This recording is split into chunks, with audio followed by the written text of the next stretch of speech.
It's expensive to be made.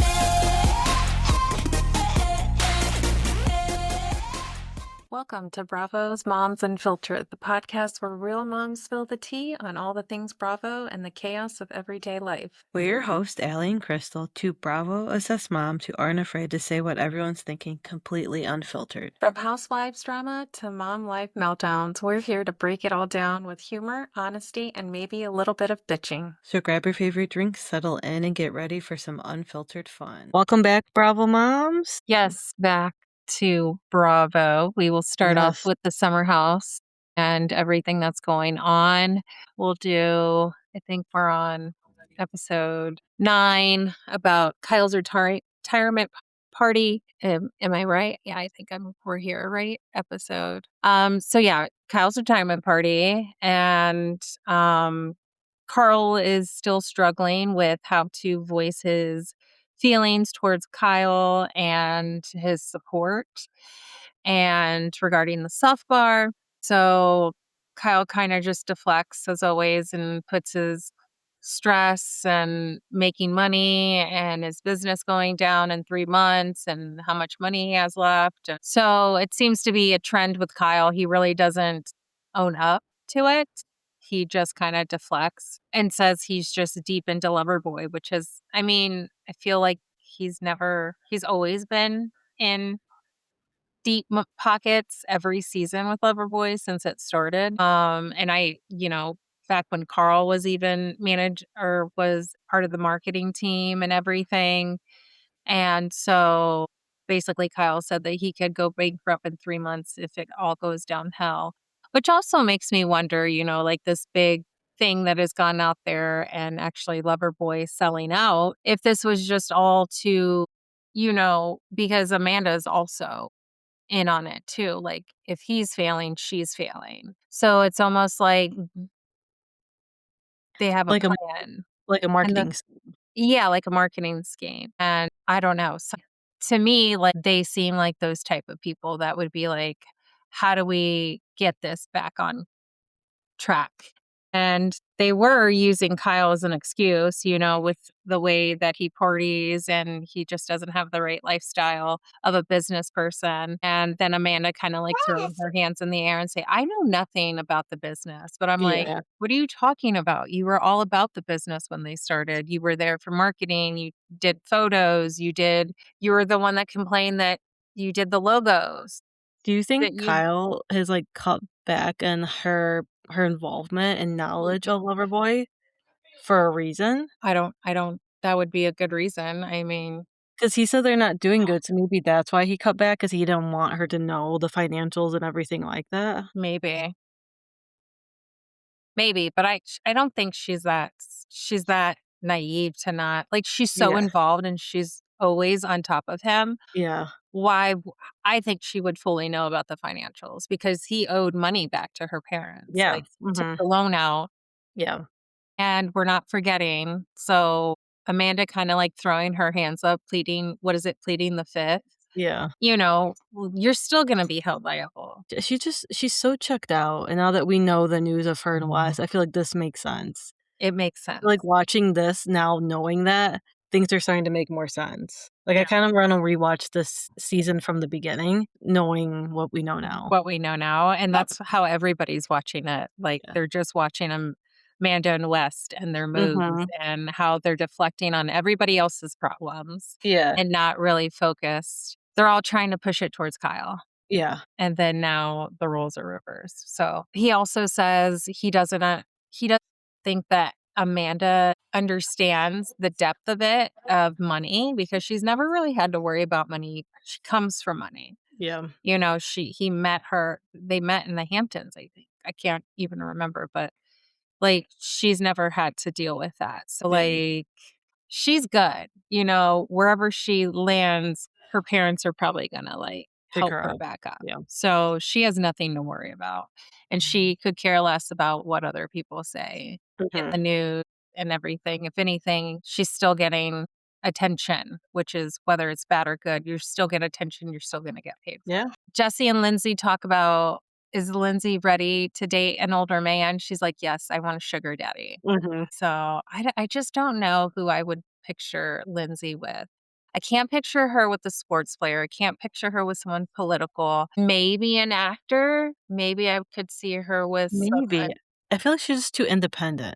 She's too independent. She's a very strong personality. Yeah. She was dating her baby daddy was a doctor or something. I don't know. I thought he was in finance. Finance, maybe. I don't know, but he was not in the public eye, which Yeah. is what I think she needs. Someone not in the public eye. Someone to show off. Yeah. She wants someone to show off, like, I upgraded from Carl, which would Mhm. not be hard to do. Sorry, Yeah. Carl. Yeah. But I just don't know who I would picture her with because she's just plays an independent person, Yeah. and her past relationships haven't been that well. She's a dominant. She's a dominant Mhm. person. So I don't know who's gonna match that. Carl texting Bailey during the Kyle birthday party was cute, I saying, like "I that miss relationship. you." They're kinda cute. They're Yeah. awkward and they're cute together because 'cause they're both Yeah. awkward, and they're Yeah. both tall and awkward. Yes. Yeah. Uh, Jesse brings a girl date named Maggie. She ends up appearing. She's cute. Jesse's like, he's still up in the air about dating and commitment. Lindsay, Mia, and Sierra talk about Kyle and Amanda. Points out if Kyle's on the line for the 3 million loan, then Amanda is on the line too, I mean, which yeah. she's right. And they say Kyle was talking about the other night, and Kyle says, I don't know what triggered me. I do. It's called alcohol. Yeah. Kyle says I'm falling apart and it kills me that she can have fun with everyone else but me. So like he's living in this mindset where he has to drink in order to stop thinking about finances when he sees his wife just like to me Happy. that's what I would want. Like I know a lot of times in marriages men play the dominant role. They always feel like they have to hide a lot of things or feel like everything is normal in order for women to live stress free Yeah. because they know if the wife is not, if she's living stress free, then that's something off their back. I Happy can wife, see happy that. life. Yeah, so it's kind of sad for Kyle to think like, like it kills me to see her just happy and I'm over here in the midst, deep in the midst. So the girls tell Amanda what Kyle is telling the boys about their finances, and then Amanda says, "Why would I question Kyle with money when he went to school for business?" Amanda said that he took the loan out and then he told me about it. So can't remember if they started Loverboy before they got married or after. I think it was I before. thought it was after. I can't remember because that would be the thing. It's because if he started it before they were married, then it may be different. Like she may Mhm. not be financially responsible if she's going to separate from him. Yeah. So that makes sense. She says that they have separate bank accounts. It doesn't matter if we have like separate. It's just depending, did you start it when you were married or after or before? Yeah. So I don't know if she understands that. Like you'll be liable, like even you're married and they go after the people that Look at Erica, Girardi. right. Like, she's liable for it too. And they'll go after her. Oh, they are, yeah, Yeah. so So I heard for Erica that some bought the case. Can't remember. case. Yeah, like her case with the people that are trying to sue to get the money back. I'll have to Hmm, read it again to make sure. But yeah, somebody is trying to, I don't know. that's interesting. I can hear 'em. Jesse tells Amanda about the conversation with Kyle and says, we stuck up for you and told him to say sorry. I feel like this is premeditated. And this has happened a lot in these episodes where Jesse and Wes Yeah. have both been involved, and they're always jumping ahead like, hey, this is what's going to happen. I'm giving you a Mhm. heads up before you get caught off guard. Yeah. And I'm like, what? You're not, I don't know if you're supposed to do that. I think that you're just supposed to let it play out. And that's kind of how reality TV goes. So, yeah, Jesse gives him a heads up and Amanda to what to expect from Kyle. So basically, Amanda already knows like Kyle's going to come and apologize. So she's already coming up with answers in the back of her head, which she does. And everyone starts packing to go home. And Kyle says he's sorry. And then Amanda's like, why did it take so long? And why Yeah. did it take the guys to tell you that you needed to be told to say you're sorry? I mean, she has a good point. Yeah. The next morning, Dara and KJ make breakfast for everyone. Wes is still drunk with sunglasses. They all sit down and talk about what they're doing. Lindsay's having the housewarming party and invites everybody, including Carl. Wes has to go to a wedding. Sierra is going to North Carolina. She bought a house, Yeah. her grandpa's house. Apparently, he built a few houses in the neighborhood as Sierra was growing up. So she went through like a battle with buying this house from the family members, and she said she had to get an LLC, get the lawyer to buy the house under the LLC because she didn't want her family to know that she was buying the house because then they would Whoa. not sell it to her. I That's don't get that. I don't Like, get that why? either. Yeah, like, I and don't I would yeah, it doesn't make any sense.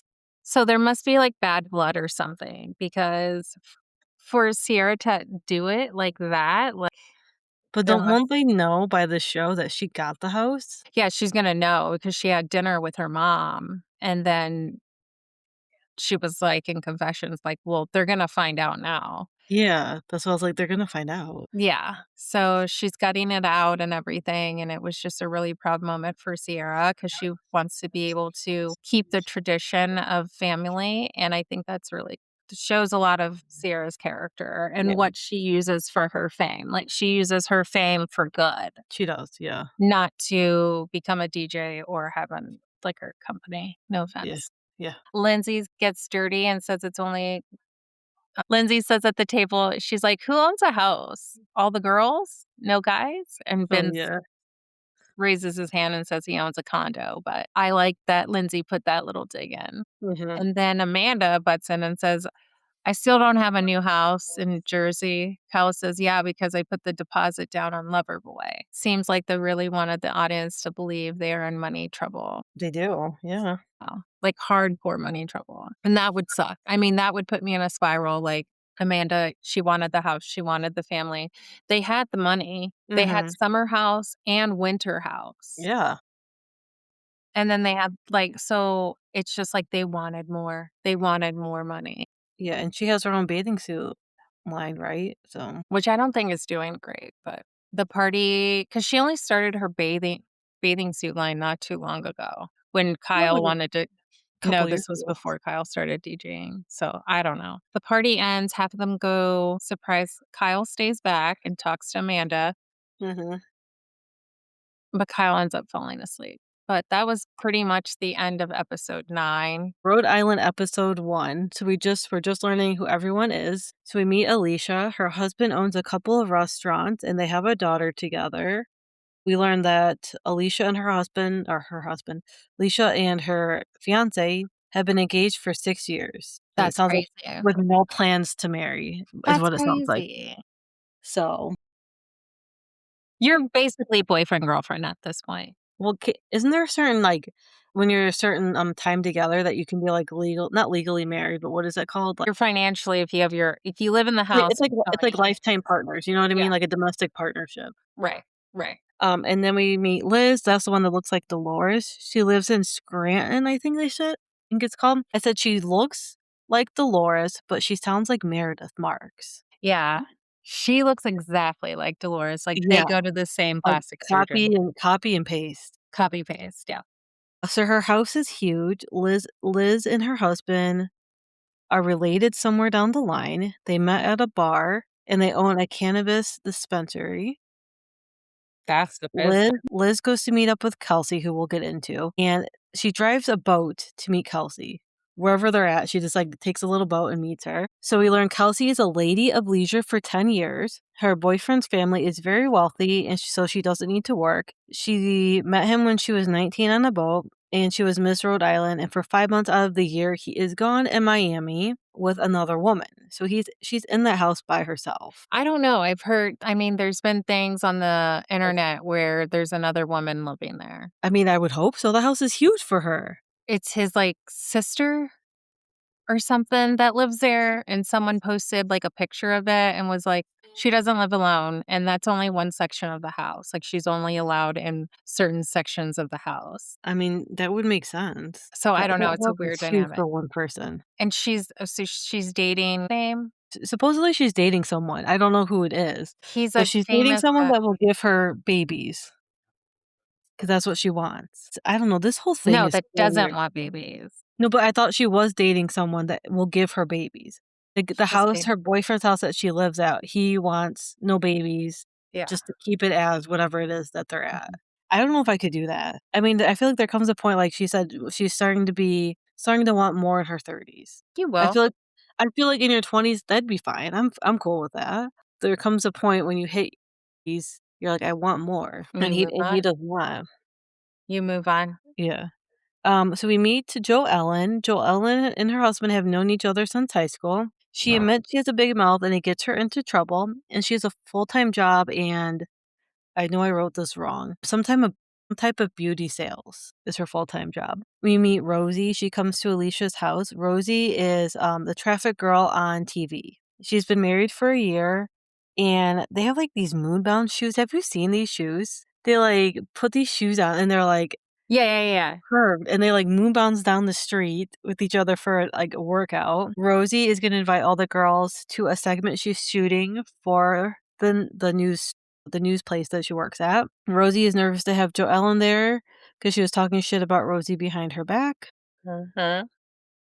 They show a clip to Joellen of the segment, and it's called Road Tripping. And Joanne goes, "Road tripping." She goes, "Damn it, I gave her a view." Like in the confessionals, and I thought that was so funny. That's funny.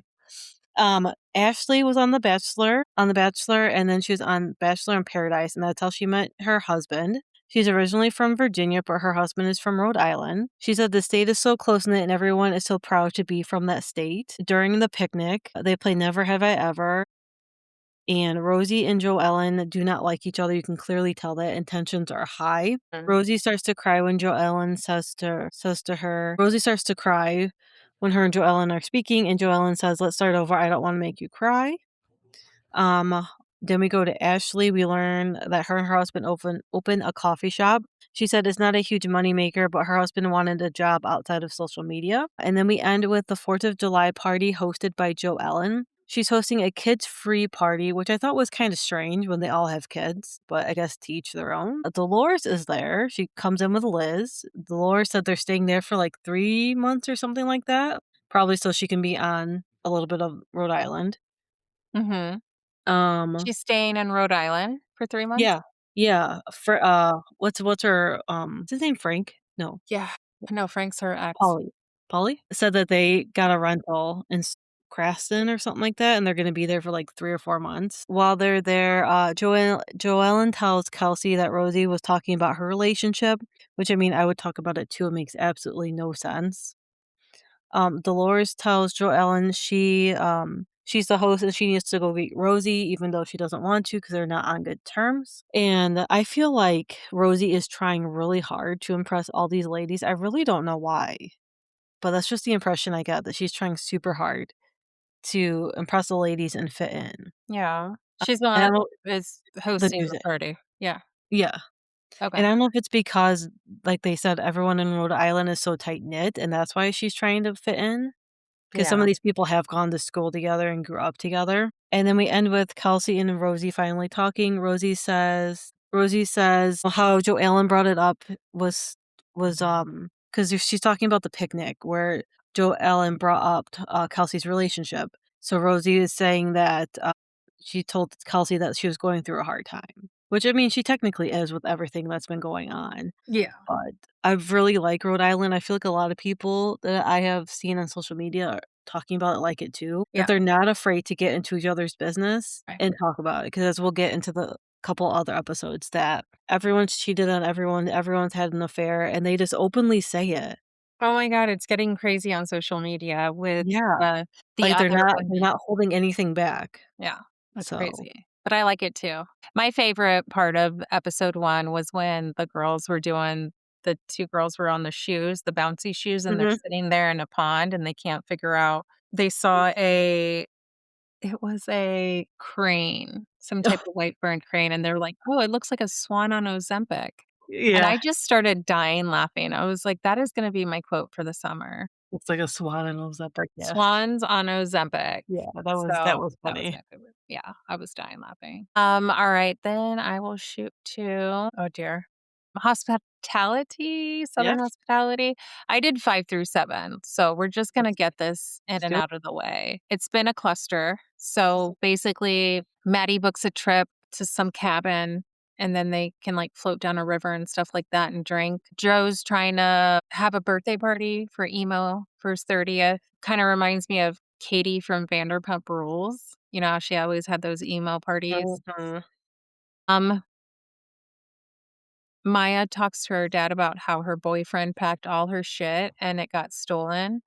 I missed that. It got It was, stolen? like, sitting outside for 20 minutes, and she had, like, her Louis Vuittons, her shoes, and then her trophy she won from her pageant she did. So he, like, packed everything up, put it outside, and they were coming to pick it up, and within that time frame of, like, 20 minutes away, someone had took all her stuff. That's wild. Or he just said that and really didn't pack it and threw it away. Yeah, or he took that Louis Vuitton to get some money. Yeah. Wow. So I thought that was crazy. TJ is taking an hour to get ready to sit on the couch and call Maddie, which I thought was funny. Yeah. And they talk about the rents at Airbnb. And then Maddie goes on this rant about how she's banned from multiple Airbnbs. So she couldn't rent it. She had to get TJ to rent it because she's banned from I Airbnb. didn't know you could be banned. I guess, I mean, that makes sense, but Yeah, you can get like, you know how we have Uber has like the ratings where they can yeah, the you can get people. bad ratings. Well, they write, like, because she was not cleaning up after parties. Of course, We've done probably. that too. That's why Aaron, when we had our group of people that we would, like, rent Airbnbs and have our fun and stuff like that, he was like, "I will never put it in my name again," because he Yeah, lost his, like, 'cause security deposit yeah, and it's he under got, like, this you. long-ass email and stuff like that, so I get it. I get it. Yeah. And sometimes it's not always the person who books the Airbnb's fault. So, Mhm. But it's your name on uh, it. right. TJ and Michael talk about love life. Michael is going on a little hoe stage where he's just living it up, going on dates. TJ is Mhm. very picky. And then they all get ready to go to the cabin. There's car 1, 2, and 3. Car 1 is TJ, Brad, and Brad's girlfriend and Justin. And they talk about how TJ and Michael make out and if they're gonna make out this cabin trip. Car ride 2 is Michael, Joe, and Maddie and Mia. They're really boring car ride. Yeah. Emmy, Lake, and Bella, they're kind of quiet and mute. And then Emma starts talking about how she did nothing wrong to Brad. So car ride was boring. Blake is trying not to have an opinion about Emma and all the drama because she's in the middle of it right now. And Michael's not talking to her Yeah. because she opened her mouth. Me and Justin are flirting. Lake and Michael are obviously fighting. They have trust issues. Michael says, I can't deal with Lake repeating stuff to Emmy, and it's crazy because Lake calls her mom and has a conversation with her mom, and her mom, I don't know if you saw that part, was Mhm. like you saw it? Yeah. Where she was like, "Don't tell white people, black people's business Yeah. ever," Yep. because it's like a different perspective. Mhm. And it makes you look more non-trustworthy. And so Lake starts crying. And, it's a hard conversation, but it's a true conversation. It's the truth. And I like that about Lake's mother. Like she's not gonna sugarcoat it. Yeah, She's she was just calling gonna it be like how like, it look, is. you're in the Mhm. wrong. You need to bow down. You need to say sorry. You're not gonna be the one where you're going to sit back and say you did nothing wrong. So they have like a dress up cowboy night, and Michael goes off on Lake, and then Bradley goes off on Emmy, and they're like fake and da da da da. Da, and they end up making both of these girls cry. I Yeah. was just like, what is going on here? And the other people are just sitting there eating, like not getting involved, not like, hey, you need to stop. Hey, this is over. It was just hardcore until one of people started walking away. And I was just like, in what world do we live in where it's okay to treat, women like that in front of a group of friends? And I just thought Yeah. it was too overboard, too dramatic for me. And I would have not tolerated it. I would have been like, you need to stop. You need to stop. So I think they got away with some inappropriate things. Yeah, I do too. So that was pretty much the trip. But Lake and Michael ends up making up. They cry about it and they're like, we're best friends, but you got to realize, like, you can't do that to me because it will cost us our friendship. Justin ends up texting this girl named Jordan, who also works at the club, who he's been seeing. And he said, "Hey, I made out with Mia." And then that's a whole debacle because now Jordan's like cussing him out and stuff like that. And all the girls are siding with Jordan and they think like Mia shouldn't be doing this, but Mia's like engaging into it. So it's almost like she timed breaking up with this guy who didn't move, end up moving for her. So that's why she broke up with him, because she needs to have a storyline. And the only way you're going to stay on the storyline is if you do your thing with the guys. Yeah. And so that's gonna be her storyline. So I felt like that was so forced. yeah, it's bad. Well, now Justin's dating, what's her name from Southern Charm? Partly. Charlie. And so they make it back home. Joe and Maddie have a heart-to-heart about Joe's drinking and says that basically, like, he's doing it, going out too much and not really focusing on his future. Joe just says she needs to get off my back, basically. I'm like, whoa. Michael's having a photo shoot. Michael tries to call his mom to get support, but his mom kind of like says, no, I'm not camera ready. Michael kind of took that as like, she doesn't want to support me. And I'm like, no, she probably really wasn't camera ready. Yeah. So I don't know. Michael's he always has his insecurities, even though people show support in different ways. And just because your mom doesn't want to be seen on camera doesn't mean that she's not supporting you. Yeah. It just means that she doesn't want to be uncomfortable. Yeah. She can still support you. She can support you from behind. She doesn't have to be in front, center stage. So I felt bad for Michael and her mom. TJ and Joe meet up for Botox. Joe tells him it's been a rough week with Maddie. TJ is kind of like supporting Joe and says, I don't think you have a drinking problem and you shouldn't feel attacked and stressed right before your birthday. So let's see how that goes, because TJ and Maddie just made up and now TJ is siding with Joe. So I don't think that's going to look good for you, TJ, if you want to keep it good with Maddie. Yeah. Molly and Lake meet up for a party event. Leva wants Lake to set up a paint and sip night, which I thought was cute, because Lake has an art degree, so she thought it would be a cute idea. So Lake pulls Molly aside because Molly is actually roommates with Jordan, and Jordan's the girl that was hooking up with Justin. And so she basically says, like, I don't think it's right that you're encouraging Mia to do all this stuff. And Molly's like, I don't remember saying that. And she's like, well, you did. And I know you did. And I told Jordan. So so then they end up, like, Molly ends up, saying like, I agree with you that she may have said something that she shouldn't have, and she wants to support Jordan, but she also wants to support Mia. So Lake is sticking up for Jordan, and I really like that, and that Mia should not engage with Justin. But Mia's point of view is nobody should be crawling over Justin. He's not that big of a deal. He's really not, though. Yeah, he's not. I don't know where they picked him from, where he came from. Like, I feel like these random people just moved to over there just to get On the show, yeah. yeah. So Maddie meets with her AA person and said she's struggling with Joe and she doesn't know how to handle him. Brad meets Justin and somebody else, Joe, I think. They go to a hot dog stand and try to sell TJ's hot dogs. And they find out that Mia and Justin went on a date. And Justin posted something. And there's like a little snippet of like Mia's boob or something. And they all know that it's Mia. Yeah. They even have her on GPS. So they know that they were there at the same time. And Mia and Justin kind of like deny it. So as a long story short, Lake, Maddie, and Emma and Bella all talk about it, and they all agree that Mia is in the wrong and that she shouldn't have done it. So the girls are they're gonna get together.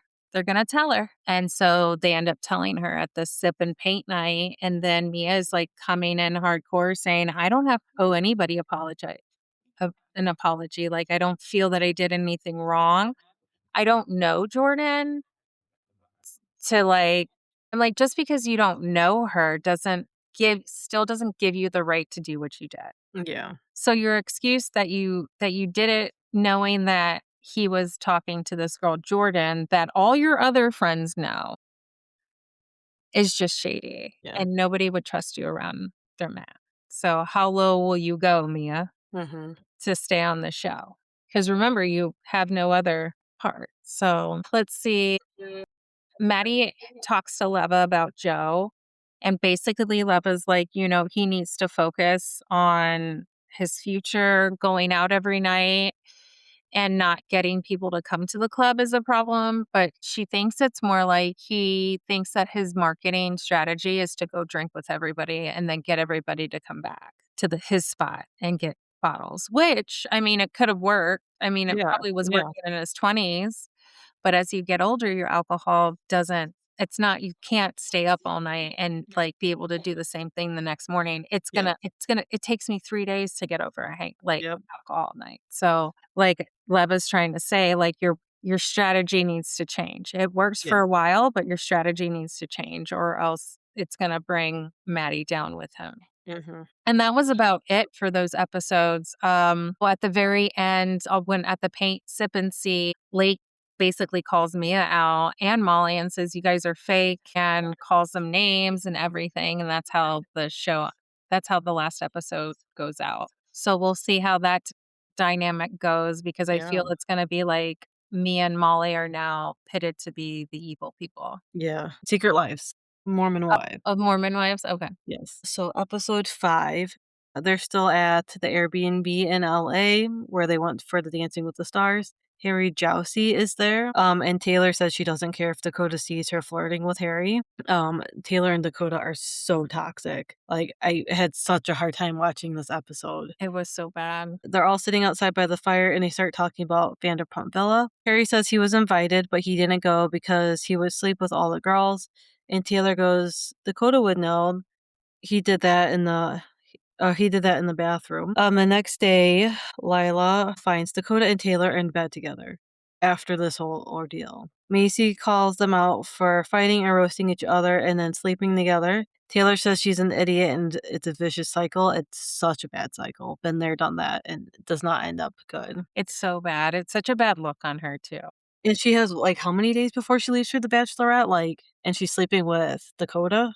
Macy gets news from her publisher that they feel like she's not making her book a priority, and then some of the tour stops aren't happy because she hasn't talked about it on social media, trying to hype it up and sell tickets.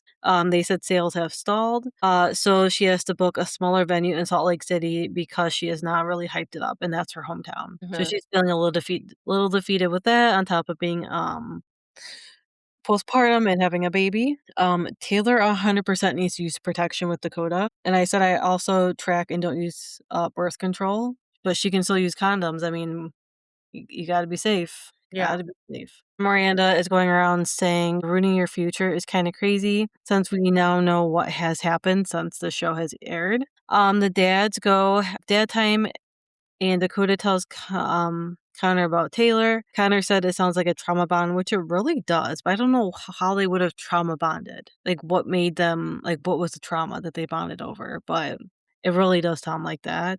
Jordan and Jesse go to New York because Jesse won in an award, which was pretty cool. So she leaves LA to go to New York for this award. Macy has heard that Jesse wants to go to the Unwell event with Alex Cooper and not go to her book launch in Salt Lake City. The group keeps talking about Dakota and Taylor and how they're toxic and they need to stop it. Jordan wants to do a truth box, and I said, when does this ever end up good? We know from Housewives that this is bad. We need to do a truth box like that. Someone asked Macy if she's mad that Jesse chose the Unwear event over her book event, and she says yes. Macy said she felt kind of shitty, or kind of felt kind of like shit, and that Jesse said she felt bad that they felt bad, but they all are getting these amazing opportunities, and they do have to think about themselves from time to time. Dakota sits down with Taylor and asks how they can move forward with co-parenting in a better way, especially with her going on The Bachelorette. Taylor ends up crying, and Dakota says he doesn't even know if she wants him, and Dakota says Taylor made this decision. And they start fighting and talking over each other, and it is just pure toxic.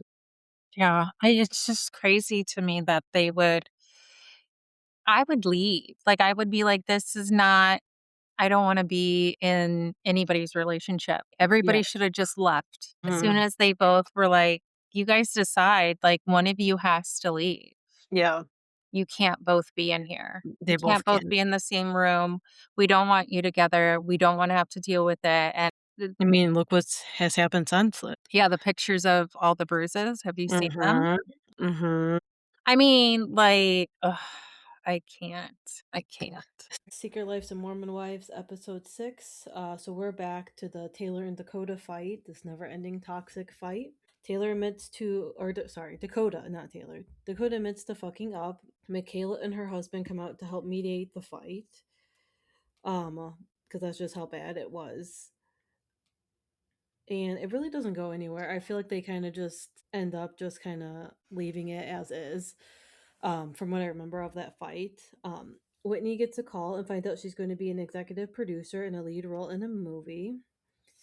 And then Whitney and her husband talk about staying in LA and her future with Mom Talk because she keeps getting all these amazing opportunities. So it makes more sense for her to stay in LA than to be in Salt Lake City. Back in Salt Lake City, Taylor meets up with her mom and tells her mom what happened between her and Dakota with them sleeping together in LA and then getting into this really toxic fight.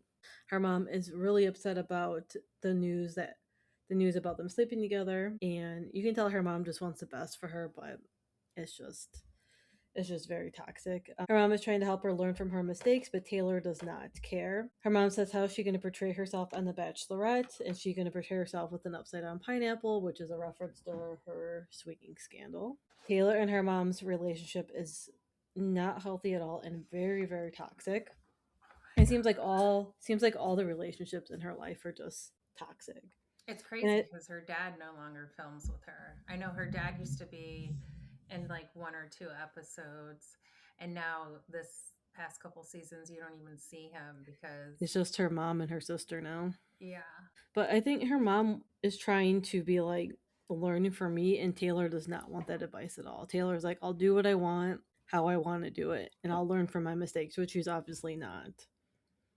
Um, Michaela is doing stem cell treatment, and Whitney comes all the way from LA to support her. I've heard of stem cell, but I didn't realize how like invasive it was to her. So, Michaela says her and Jay's haven't made any progress in their sex life since last year, and her health is her top priority right now. Um, After LA, Jessie said she isn't going to do the Unwell event anymore. She's going to come to Macy's book signing. And tomorrow is the book tour event, and all of Mom Talk will be there. And Whitney starts to break down the Connor and says juggling mom life and a career is hard. I mean, she's preaching to the choir because we all feel that. Taylor and her mom sit down with the therapist to work on their relationship. Taylor says she feels controlled, and because of that, she wants to rebel, which makes sense. I've been there, done that with my parents. Her mom said everything. Her mom said everything that has happened. She said, what's the saying? Everything that she has predicted that will happen has happened to Taylor. I mean, that's just a mom's intuition because you've been there, done that. Mm-hmm. Taylor said she wants someone to choose her. Whitney told Macy that she isn't coming to the book signing event, and when Jessie said production paid for her flight and her car to pick her up from the airport, and she didn't even tell production or the car service that she wasn't coming. And then we learned that Jen isn't going to come either. So both of the LA girlies are staying in LA. So that is where we leave with that. What else do we have? Do you want me to do Episode? That was the last episode? I mean I took more notes, but I have more. I can keep going if you want. One. So Ladies of London episode 5. I didn't take a lot of notes because it was kind of a boring episode. But Kimmy, Michaela, and Martha meet up. Michaela tells the ladies she's starting a new business, and it's a puppet show about etiquette. This reminds me so much of Miss Rachel. Like she's trying to be Miss Rachel, but with etiquette. Like that's my first thought. So then they gossip about the art event that they had a couple days ago. Missy and Kimmy are not on good terms because of that event. We learned that Lottie is having a baby boy. Her husband still kind of freaks me out, but that's That's her issue, not mine. They say gender reveals are an American thing, but because of TikTok and people wanting to be showy in London, it's becoming more of a London thing. So they do a gender reveal, and that's how they find out they're having a boy. Margot is renting a house for $60K US dollars a month. That is crazy. $60K US dollars a month for a house that she's renting. It's wild to me. Is it a mansion? No, it is not a 60K. mansion. They It must is be putting that on paper or something, but that doesn't sound right. no. That's crazy to me. There's no way. There's no way. Renting a house for 60K and you can't buy one? I know. That's ridiculous. And she's not currently working. Her claim to fame is that one movie that she did that everyone says is like a porno, and she's like clinging to that film that she did. I don't know what I'm trying to say there. It's a day of Emma's London flat party with Emma, Kimmy, Martha, and Mark Francis. While this is going on, Margot's having a housewarming party, and she says she didn't make any of the food, and she also has non-alcoholic wine, which I thought was interesting because I don't know who doesn't drink in this group. Kimmy is making fun of Margot's outfits, and Martha, who's her bestie, is sticking up for her. Kimmy is saying she has spent so much time in LA because we wear Lululemon as fashion, and they don't walk around in sweats, is what they're saying. Yeah. So I guess that's a very American thing. Margot's dinner party, Kimmy and Emma. Oh, I don't know what I'm trying to say there.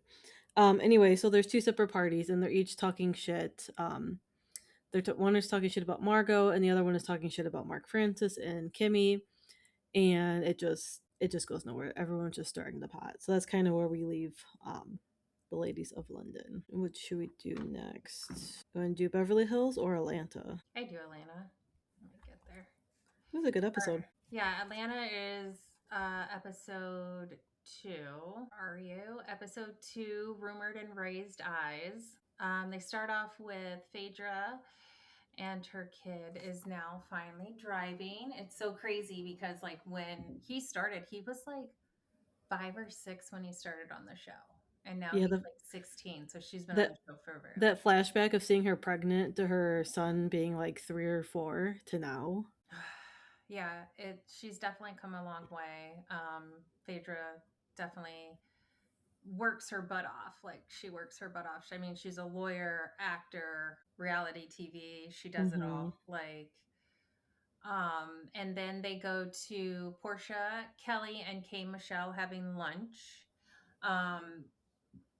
They all sit, and it gets very weird. K. Michelle starts off with telling the girls that she's hosting. She's not hosting. She's singing at the country music awards. So is she a singer? Because I've never heard of her. Yeah, she's a singer. She was an R&B kind of like. Okay. She was an R&B singer for a very long time. She was one of the old school R&B singers, and then she kind of went out of her way. She did another show, Love and Hip Hop, I believe, reality TV, and when she moved to Atlanta, and it didn't work out too well for her. She got into some physical altercations with some of the ladies. So she kind of bowed out, and then she went to country music, and she kind of has the twang, so she can kind of swing both kind of forms of music, which is good because not a lot of people can do that. Was she solo? And now she's on a housewife show. So was she solo when she was singing? She wasn't like part of like a group. No, she wasn't a group. Okay. She's always been on her own. Portia, I think so. I don't know. Maybe she started off as a group. I don't know. I just know she did like slow R&B. I always used to listen to her love songs. And so they're all sitting there having lunch, and Kelly and Portia calls Kelly out because she has an issue with Kelly. Kelly did a podcast and made a comment about Portia going after married men, which her ex-husband was married to another past housewife. I think she did maybe one season. And Portia, they met at her house, the housewife's house, and Simon, who was her ex, that's how they met. So Kelly was referring to how you got your ex-husband was you stole him from another married woman, and which is true. I mean, she's stating facts, but Portia didn't like that she put it out there and made Portia be like a bad person. But Portia's also done some shady stuff too. Portia calls her out, and Portia accuses Kelly of going after a married man, and she slept with a married man on an after award show. The conversation gets heated. Kelly's like, "Where's the receipts? Where's the proof?" And Portia does not show receipts or proof. She just says that she got a bunch of text messages from men saying that I just got done sleeping with Kelly or something like that. So I don't know. It got heated and then it got weird and they hugged it out and laughed it out. Because I mean, where else are you going to go with it? It's not like you're going to fight in the middle of this nice restaurant, and Kelly's not going to feed into it, because if she does feed into it, then it could almost look like she's guilty. So Kelly did the right thing and kind of just brushed it off her shoulder, but she's still, she's going to walk away with some hurt feelings. Like, why put that in the air when I was actually telling the truth? Yeah. And you came out with no facts. So that's how that lunch went. And then they switch it over to Pinky. She talks about her business, her man. She has a vegan food line. Yeah. And that is her story. And she made it big, and then she ended up with some financial struggles and made some bad financial decisions. So she fired everybody, hired new people that she trusts and stuff. And so she's trying to make it on the way back to the top. And then Kay Michelle, she ends up buying her house in the middle of nowhere. And tells her new man, who she got married to, she wants a baby and a hubby and a new home. But she does have a son. She's old. She's like my age. She's in her 40s. And her son was older too, right? Like Yeah, 16 or so. Yeah, 20s or something. And she said she's struggling with her infertility, so she's going to be working on that, which is hard because singing, buying a house, being on reality TV can bring stress to your body, and it's harder. And then they go over to Shamia and Kelly. They meet up. They're going shopping for outfits. Kelly's having an opening night for her chicken and waffles restaurant. Forgot about that. And Kelly ends up telling Shamia about what Portia is now doing. And Shamia kind of rolls her eyes and is like shocked, but not shocked because it's Portia. Yeah. Kelly also says that her ex-husband, who's in and out of jail for not non-payment of child support, and he did an interview with the newspaper or some podcaster named Tasha K. And so he's like trying to badmouth Kelly. That's the one she had a bodyguard, right, for last season? Yeah. From him. Okay. And then Angela shows up and also hears about what Kelly is talking about. The debt and the lawsuit and the restaurant, and she was ready to walk away. She ends up spending over $100K just to open, and that's not even including like everything else that goes into it. So that's wild. Yeah. So she's struggling doing it by herself because her man is not there. Her ex-husband was actually helped her with the other restaurants and tried to take her restaurants. So she closed them down. Kelly tells them, the allegations and stuff that Portia's trying to do is she's just trying to shake her up and see what Kelly does. Drew is, they go to Drew's opening night for a sci-fi movie. And so it's like Phaedra, Angela, who else shows up? Portia shows up, and a couple other girls show up.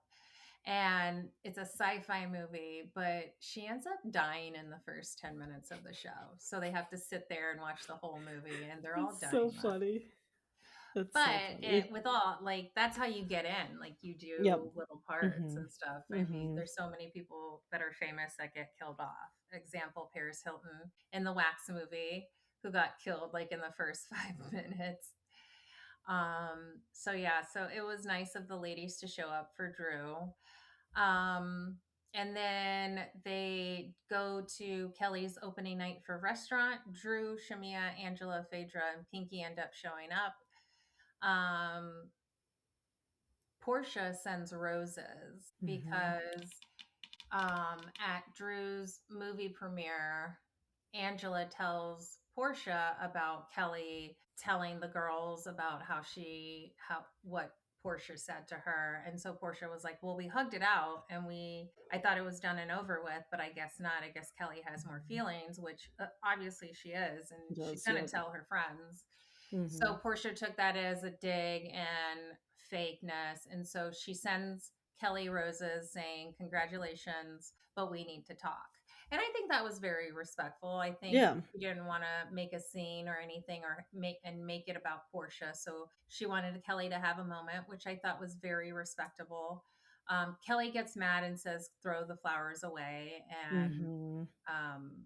Kelly does not accept them. One of the girls ends up calling Portia while they're at the restaurant, and I don't know what happens. Kelly just starts like snapping. I can't really hear what Portia's saying, but then Portia hangs up or Kelly hangs up. So She kind of lost it. yeah, she Kelly kind did. of got her little short syndrome madness. Mhm. So I don't know. And Portia's not the type to like back down so easy. Like Portia, if she was really mad at you, she wouldn't have sent them flowers. She wouldn't have answered the phone. Yep. She would have just like ignored everybody. Ignored it. But Yep. I think Portia's really trying hard to not get in a fight with Kelly. And I think the reason is because Kelly and Shamia are really close now. And Shamia knows a lot about Portia and her past relationships and what Yeah. Portia is really about because Shamia and Portia were best friends. Yeah. So I think that's why kind of Portia's like stepping back, but kind of like not trying to pick a fight with Kelly because Kelly can probably spill the beans. Oh yeah. Drew and Shamia get into it because Shamia was like, I'm kind of hurt that I didn't get invited to the premiere, and Drew said, well, we need to like have a one-on-one before that because you said not so nice things Nice to me, things. but they didn't really play the not so nice things. Yeah. And then Shamia kind of plays it back and says, you haven't been nice to me either. So then why would you want to be invited if you Yeah. know that Drew hasn't been nice to you? Yeah. Like it made no sense. So they tried to do a little bit of argument, but then the moms show up. Like, is it Shamia's mom? I thought it was Shamia's Yeah, family, Shamia right? mom tries to like talk them into making up. And Drew's like not having it. She's like, I don't think she needed to butt in. Yeah. So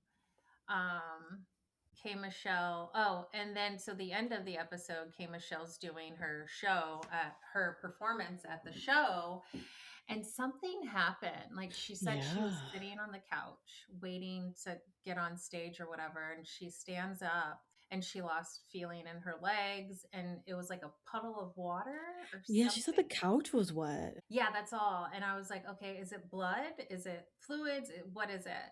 So I guess she got something happened. She had an open wound and it got infected. So it probably bust, like it was Yeah. pus and stuff. Ruptured. So Yeah. yeah, they probably tightened it, or you know how they wrap it and then they bandage Mhm. you and they tighten up and Mhm. then they put this really skinny tight dress on. So it's probably too much pressure. Pressure. And Yeah. so they like had to blow dry her dress, clean her up, and then she Yeah. walked on stage and did this song. And And you I had was no idea anything happened. no idea. And then she went to the emergency room, and that's how they end it. Like she had to go Yeah. in and they had to go open it, clean it, and Yeah. she had to go under the knife again. So Yeah. that sucks. Yeah, that does. But that was the end of episode 2. It's getting good. I mean, the girls, They're they're at bringing least the like drama. playing nice, but not so nice. But it Yeah. hasn't gotten too in depth of drama, I don't think. Yeah. I can do the Valley. Okay. This is the Valley episode 1. I think season 3 or 4. I don't know what we're on now. Okay.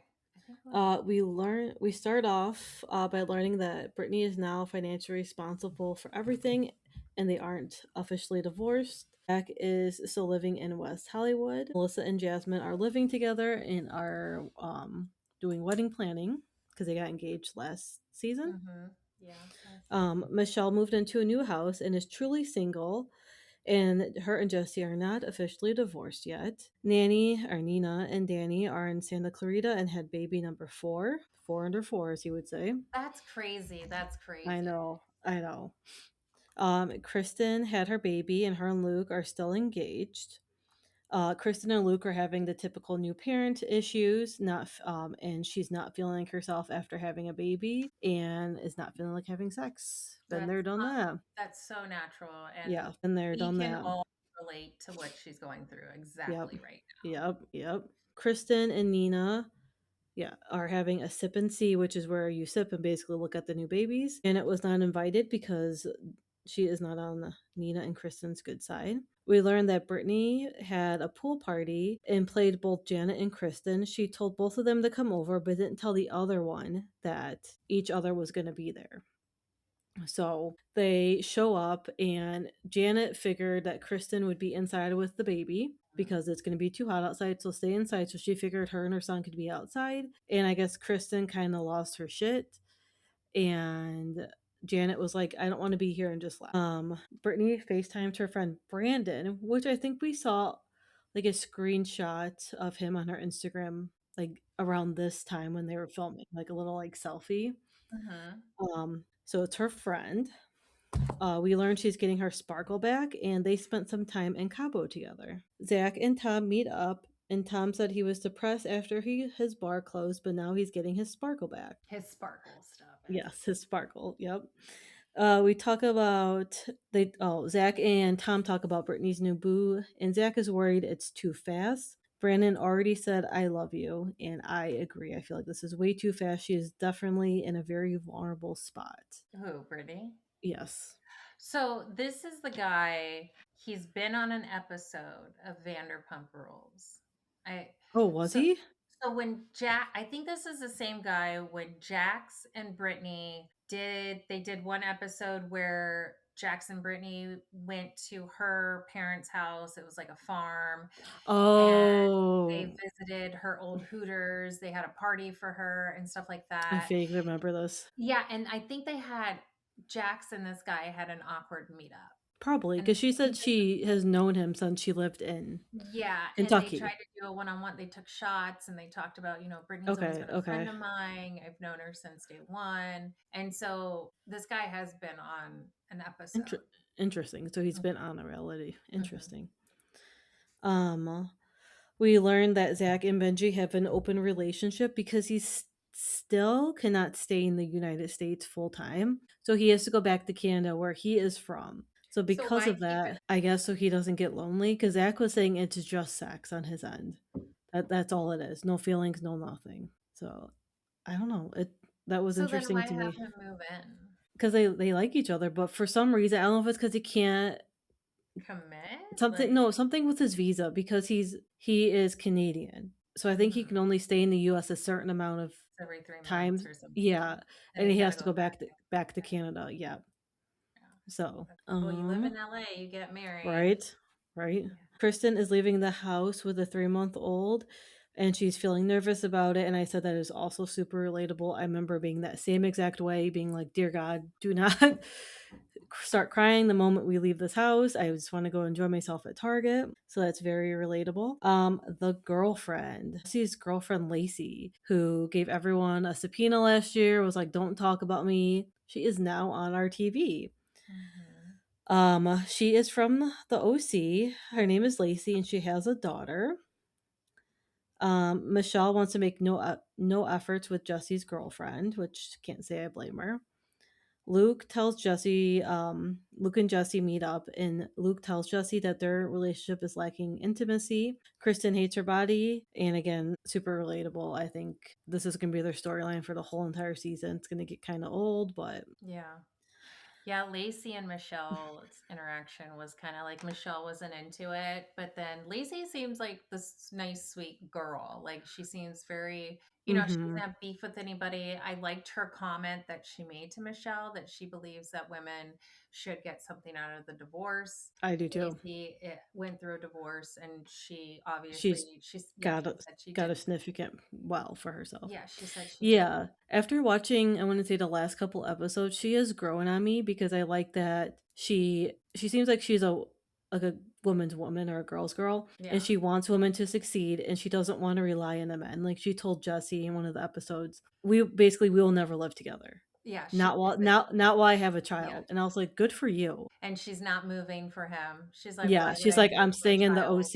Yes. Yeah, Yeah. like, "Why would I move my child away from a perfect school? I have a perfect Yes. house." And Jesse made some comment where there's a house that's for sale down the street. She's Yeah. like, "You wouldn't be able to afford it." Yeah. She's like, Yeah. "Don't blame me. I love Yeah. it. I love Yeah. it."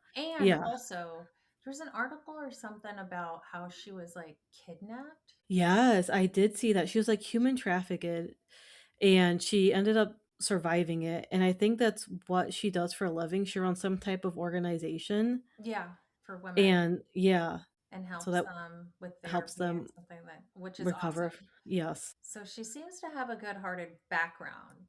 She does. So She does. I'm just wondering why she told everyone last year, like, keep my name out of your mouth. yeah, well, because all Like these where women like where did that come bad-mouthing from? her when they don't even know her. Like, how are you Yeah, gonna talk about someone the only reason they were talking bad about her was they were defending Michelle because of exactly. Jesse's behavior. And Exactly. like I said, like, I don't wanna be that girl who's going to badmouth another woman just because they're dating my horrible ex or my horrible Uh, husband and stuff like that. You need to, let this woman figure it out for for herself. herself. Obviously, she's got her head on straight. She'll Yep, figure she it seems out. And exactly. you can't really change a man though. Like that's You my can't. thing is like if Mm-mm. you're watching Jesse's like I don't know. I think he's looking for a sugar mama. Oh yeah. Yeah. He's very smitten with her, as you can Mm. tell. Yeah. So that might not Uh go far. no. All the ladies meet up at a Mexican restaurant. Brittany tells the ladies that her and Brandon are not boyfriend and girlfriend yet. And we learn that who's Aaron? Is Aaron her ex? Michelle's ex? Yeah, Michelle's ex, that guy that she dated. That Aaron wanted a fitness girl after they broke up, and that Isabella was very upset after they ended it, which I mean, yeah, you introduced her to your kid, so of course she got attached. Mhm. Um they bring up the pool party at Brittany's and why she didn't say anything to Kristen. Brittany said it's because she was shocked that it happened, or she was shook in that moment, she said. But Brittany said she'll do whatever she has to do to make it right on her end. It's the day of the sip and see for Adeline, I think, and Kara. It's party. Of course, Kristen is late to her own party. I think she was like 10, 20 minutes late to her party. In her defense, she's a first time mom with a newborn. We've all been there. Um, and then we get to officially meet Lacey, and I said she seems very OC with that platinum blonde hair. Um, Lola says this part was wild, and I think we've kind of like talked about it off screen. Uh, La- Lala says her baby Sosa kind of looks like Luke, and Luke says he did donate sperm to the same sperm bank that Lala used. And I was like, so this could be a Lala and Luke baby. Like, do you think she's had her baby tested to see if it is Luke's, or she's just kind of like, I don't want to know? Because I know that's why she got a sperm donor, because she didn't want to know the dad. Well, I don't think you can. I think there's a bunch of NDA paperwork that you sign when you go into these clinics. And you can't, like, I don't know if they can reveal that. Like, I think when Even you sign the paperwork and like everything, like, they really even if it are, is his child, I and don't he was like, I'm okay with it. I mean, I believe it. Yeah. I mean, that's why you go to a sperm donor, because you don't want to know yeah, who the the percentages dad are is. very low. So while at the sip and see, Lacey says hi to Michelle. She's being the bigger person. Hmm. And Michelle says she doesn't know if she didn't even know she was coming. Michelle doesn't trust her because she has seen her be super nice and then mean. And we learn that Lacey came to Michelle's Zen party while they were filming, when she said she didn't want to film last season. And she didn't sign an NDA, so they had to stop filming when she showed up. So that was kind of interesting that she was actually there. But I don't know, I like Lacey. She seems to be nice and no issues with that. We can end with Beverly Hills. Oh gosh. Yeah. So Beverly Hills, what did I do episodes? Let's see. 16, 17, 18. I think you did I all of them did. except for the final, right? Is this the I final? the reunion. I didn't do the Okay, so reunion. we're caught up But to the reunion. Okay. yeah, like I put it in a nutshell because it's basically the same three people. I mean, Yep. a fourth one interjected. Same shit, But different yeah, day. basically Dorit got into a heated battle with Kyle, and now Erica, and now Sutton inserted herself. Dorit has had it. She's like, I'm not going to be bullied. I'm not going to play this game where Dorit is not the type of person where she's going to go to everybody and be like, pick a side, pick a side, pick a side. She's Yeah, like, she's you're not. either going to hang out with me and chill, have a glass of wine, go shopping, or you're going to be one of those other girls that wants to pick a side and start talking. Dorit's launch party, yeah, it was pretty bad. Erica Sutton and Kyle did not show up, which I think was kind of lame. I think it's so hard for women nowadays. I think at the end of the day, you should support no matter bad or good terms. It is a TV show. Yeah. And at the end of the day, you can tell like they're not really friends if they're not showing up for each other when it comes to business. I mean, Amanda showed up. Yeah, And exactly. Amanda she's showed not on up. good terms with Dorit. Right. And Tilly showed up, Amanda showed up. Did Kathy show up? I think Kathy Yep, showed she up. did. Mm-hmm. So it was Rachel was just there. sad. Yeah. It's sad because they all are so worried about her and her spending and her money and all this other stuff, but yet you can't show up for her so she Yeah. can make money. Yeah. So I just like it's very hypocritical. And then let's see, Tilly. Oh my God! So at the book signing, Tilly broke her. What was it? A bear? How did that happen? 40K. I don't know what happened. I don't think she did it. I think something bumped it. She set it down on this small table with like a floral arrangement, and the next thing you know, you hear it, and it's a 40K. Oh my God. Bejeweled like bear. Bear. Maybe? Yeah, it was some type of animal. I was like, it probably can be fixed. You probably can glue it. Fingers crossed. Well, a lot of times these expensive places, like I know Dior does it, Louis does it, Versace, they all, if it's like torn or the sewing's coming out or something happens, you can always send it back and they'll refix it for you. Hopefully it wasn't like one of a kind. Yeah, if it was an antique, she does like to wear the antiques. Yeah. So Jennifer, yeah, she broke her. Kyle has picked up a tub and ate it. Yeah. Huh? And Kathy's like, did you just eat that off the Eat floor? off the ground. And Tilly's like, well, my friend owns this place. It's probably clean. I was like, just because your friend owns it, that does not guarantee that it's clean. No. And was that hers? Like, I where don't did know. that come Maybe from? she was just trying to eat her drugs and it I wasn't don't a know. Tums. It I was don't probably know. like something else. It was so random. She was trying to hide the evidence. Yeah. Kyle, Kyle. So Kyle has a heart-to-heart conversation with her girls, her daughters, and she basically just says, you know, eventually there is going to be she is going to come to realization that there's going to be a moment where she will get divorced. Yeah. Because the girls are talking about where everybody's going to stay for the wedding. Mm-hmm. And so I guess they booked a room and mom and dad are staying in the same room. So that's hard. I don't know if I would have booked them in the same room, but they were like, oh, let's do Parent Trap. I was like, no, that's not good, guys. That's not good. It's not good. They go to Kathy Hilton's party. It's one of her daughter's opening nights for her jewelry line. Oh yeah, Nikki. Mm-hmm. Yeah. Theo and Grace or something like that. Erica Jane FaceTimes her man. Mm-hmm. Makes it official. Denise Richards shows up. She was in one episode or two this season. I think this is like her second one. Yeah. Dorit comes in. She comes in with Bose and Zoe. They all sit down and Kyle says to Dorit, I hope your event was successful. And then she said, I just didn't go because I didn't think we were friends right now. And so they all start jumping in. Kyle, it's so weird because Kyle starts the argument, but then waits for the other girls to chime in. And you can tell that Erica's like has her back. Yeah. Because she's helped her financial stages with Erica and her whole divorce, because we know Erica didn't have any money when she was going through divorce. Mm-hmm. Erica and Sutton chime in and say, I don't think what Kyle is doing is gossip.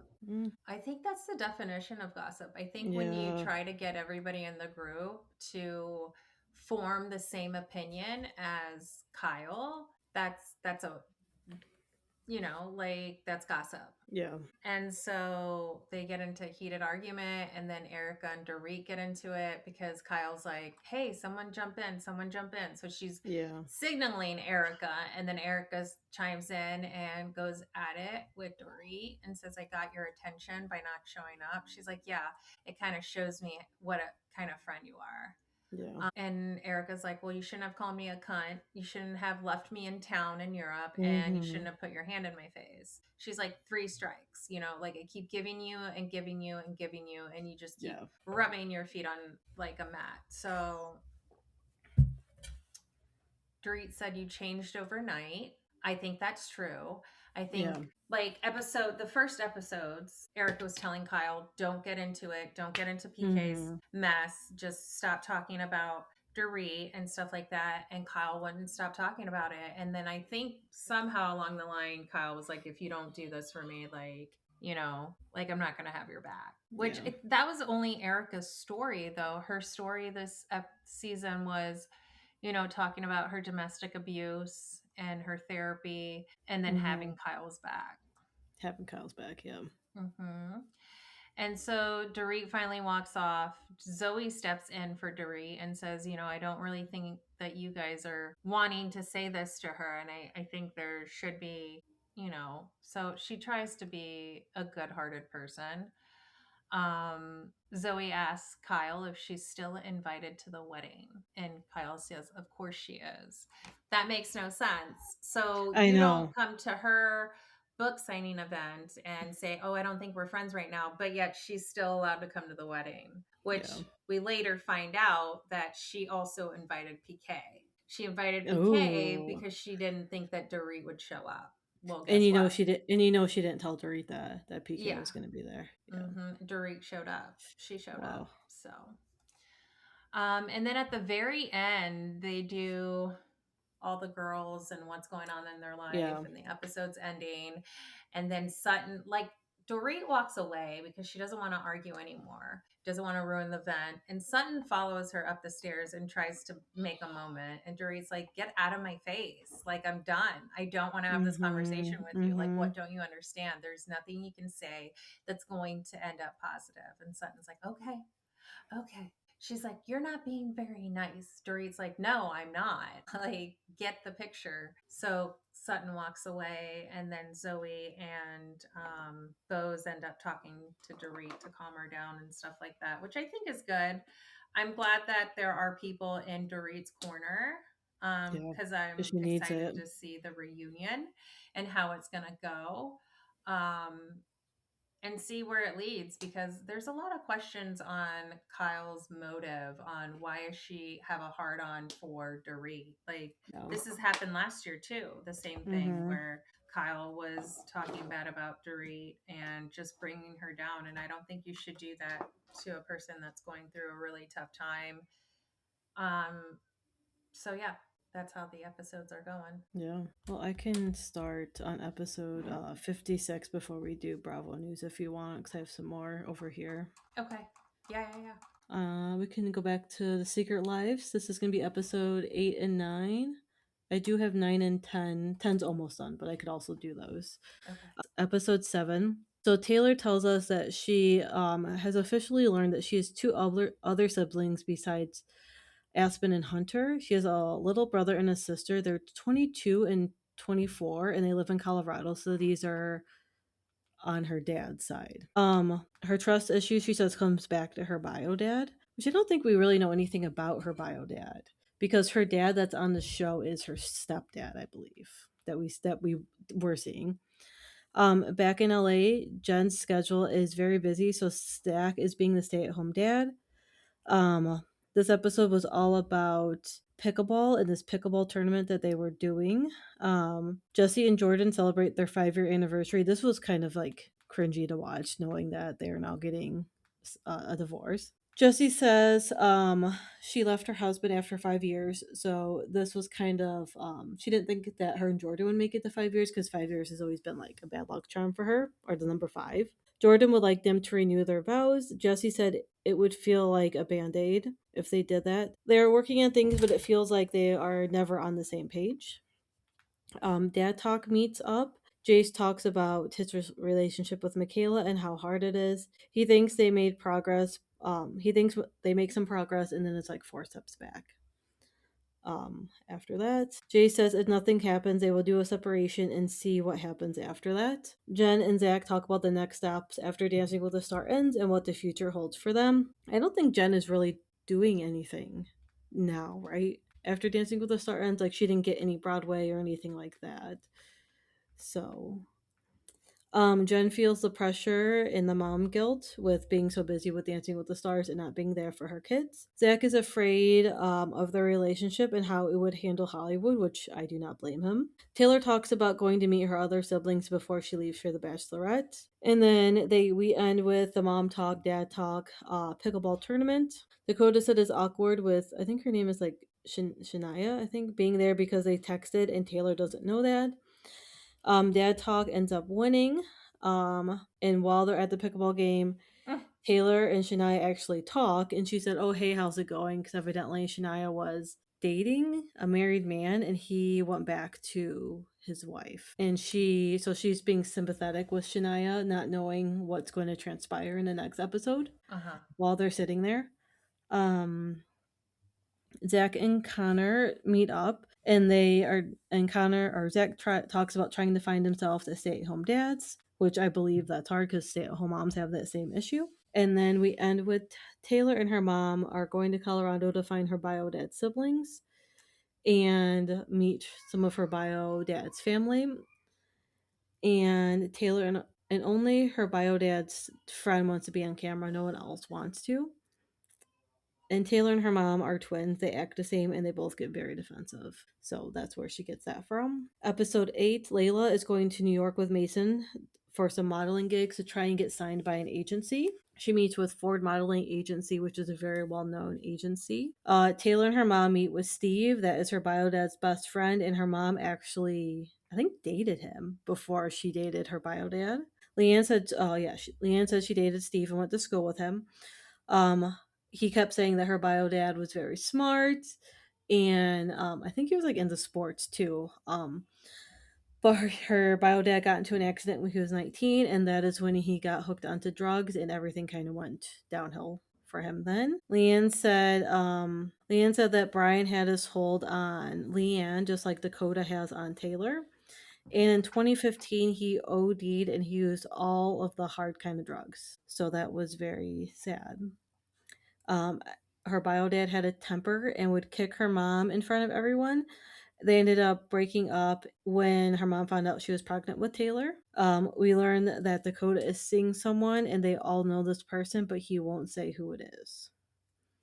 Layla has her interviewed with Ford and they need a test booklet. And if she were to do that, she would have to be in New York or commit to being in New York 3 to 4 months out of the year to get her like portfolio lookbook all set. Back in Salt Lake City, they're at the Red West Festival. And they learned Dakota has been seeing Shania and she is Miranda's best friend. And again, that's who Taylor was talking to at the pickleball tournament. It's day 2 of this festival, and Dakota meets up with Shania, and this is going to be so messy. Miranda is also there, and Miranda is stuck in the middle because she's Taylor's friend and she also is Shania's friend. And Miranda says she knows exactly what Dakota is doing with Shania, and Shania does not see it. And she doesn't see any of these red flags. I don't know how she doesn't see this is wrong. Dakota's making excuses with Shania about Taylor and saying that she is trying to move on. He is still he's still in love with Taylor, and he is seeing other girls to make her jealous. Back in Colorado, they visit the house that Taylor grew up in, and the girls hold a meeting to talk about Dakota and Taylor and this whole Shania thing and how they're going to handle it because they don't want Taylor to be upset before going to the Bachelorette. So it is getting messy. It is getting messy. Yeah. And Dakota like getting mad at everybody else, or Taylor getting mad at all the girls except for Dakota. Yeah. Like make that make sense. Yeah. So I don't understand that. It's just crazy to me. So it's 5 days until the Bachelorette. Dakota hooked up with Jenna. I don't know who Jenna is, and almost had sex with her. Miranda has known Shauna for a decade, and they're all scared for Shauna. Jenna and Whitney are not in a great terms. Jen and Zach said Whitney doesn't reach out and only talks to her when the cameras are on. Whitney knows that she got the main character role in Chicago the musical. She says her and Jordan are still fighting, but she doesn't feel like she is going to file for divorce. Josie wants to get her maiden name back. Oh, hi, Luigi. He's all warm. He was sleeping in the sunroom. Oh, Aw. I know, my baby. I hope you didn't pee anywhere. Jessie says she wants to go back to her maiden name Draper. Jordan said it's selfish, and Jessie said it's not a dig at him. I think it is a dig at him, but I get where she's coming from. Plus Jordan's last name. I don't even know how to say that last name. Jordan's last name? Yeah, it's like NG something. So I think it's kind of a smart move to go back to Draper because it's Jessie Draper.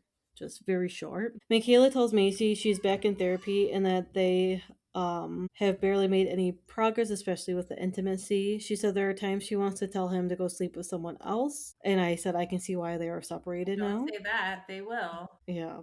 Don't give them that window. Yeah. Dakota tells Taylor he's sleeping with Shania, and I said so much for trying to keep it under wraps. She's mad that Mom Talk didn't tell her. So like you said earlier, she's pissed at everyone but Dakota. Mm-hmm. Taylor called Jessie before the Sinners and Saint party. Jessie said they were trying to protect her and tell her about trying to tell her and protect her about Shania. She gets upset over the girls when it's Dakota's fault and he's an asshole and just toxic. Taylor posted a petty TikTok about Shania calling her out for sleeping with Dakota and a married man. So she is just on it. Taylor isn't coming to the party, but Shania still came. Shania says she can see a future with Dakota, which no, ma'am. Girl, you don't want that. He thought and she did not think that Taylor would react like this. Taylor is also pissed at Miranda, and she basically tells Miranda to pick a side. It's either Taylor Miranda or should have Shania. told her. I think Miranda should have said something. Yeah, I think she should have too, and I think she was trying to do the whole mom talk thing, but I don't know. It's a sticky situation. She told all the other girls, though. She did tell all the other girls because she was terrified to tell Taylor. So all of them knew. One of them should have said something. Yeah. One of them. We learned that we know that wouldn't the one that wouldn't snap, which probably is Jessie. Yeah. We learned that Michaela and Chase officially decided to separate. So we see Macy coming over and getting Michaela and the baby and leaving, I think, to go to her house. So they said they're going to do a trial for like a month or so and see how that goes. It's shoot day for season 4. Taylor is still very, very much upset and said Dakota said he wanted to. The only way to solve this is to get married. And I said, hell no. You do not need to get married. Do not. This is the first time all of Mom Talk has been in the same room because Whitney and Jen are there. The girls seem surprised that Whitney and Jen haven't hung out in LA while they're there. Jessie said her and her dad have looked at her prenup. I forgot they had a prenup. And she said they didn't have a witness sign it, so she doesn't even know if it's valid. I know. Oh my God, and she's so upset about this because before the prenup, she wasn't worth the millions that she is. So she's worried that Jessie's going to try and take money from her. I don't know if he'll try and take the Jay-Z styles from her, and then what she can do to support her kids. This is her income. So I feel really bad for her. Taylor apologized to everyone and says sorry for being snappy. Jessie is nervous because he is entitled to everything from 5 years ago. I guess her dad is her business partner, which I didn't realize that. So she's also worried about that. And she doesn't want to put her family and business in danger, which, yeah, that's going to be sticky because she knows Jessie is just going to be an asshole and just go for whatever he can and not make it easy. Right. So. Well, now she's all over the internet with what's his face. Oh my God, Marciano. Oh my God. Like, Oh, now we know the rumors were true. Yeah, it's all over. You threw your friend under the bus. This last one. Whitney is pissed that Jen knew about Chicago and didn't say anything. Jen says she feels like they aren't close friends, and Whitney gets pissed and just storms off. Layla says she's nervous when any of Mom Talk posts something on social media because she doesn't want to hear that she didn't comment on it, which I get that. Taylor says she didn't want to walk into the Bachelorette in this headspace with the whole Dakota and Shania thing hanging over her head. Back in LA, Jen got eliminated the night before and she's upset. She said Whitney wants to talk to her and Jen wants nothing to do with that. We learned that Layla found out that Ford passed on her and she feels like something is wrong with her and she gets very self-conscious. She Well, said I she's think bulimic, right? yeah, she said she's battled with an eating disorder since she was little, and it's a constant battle. She said it got better when she was pregnant and with her ex, but then once they divorced or split, she kind of went downhill. Smoke some weed, you'll eat it.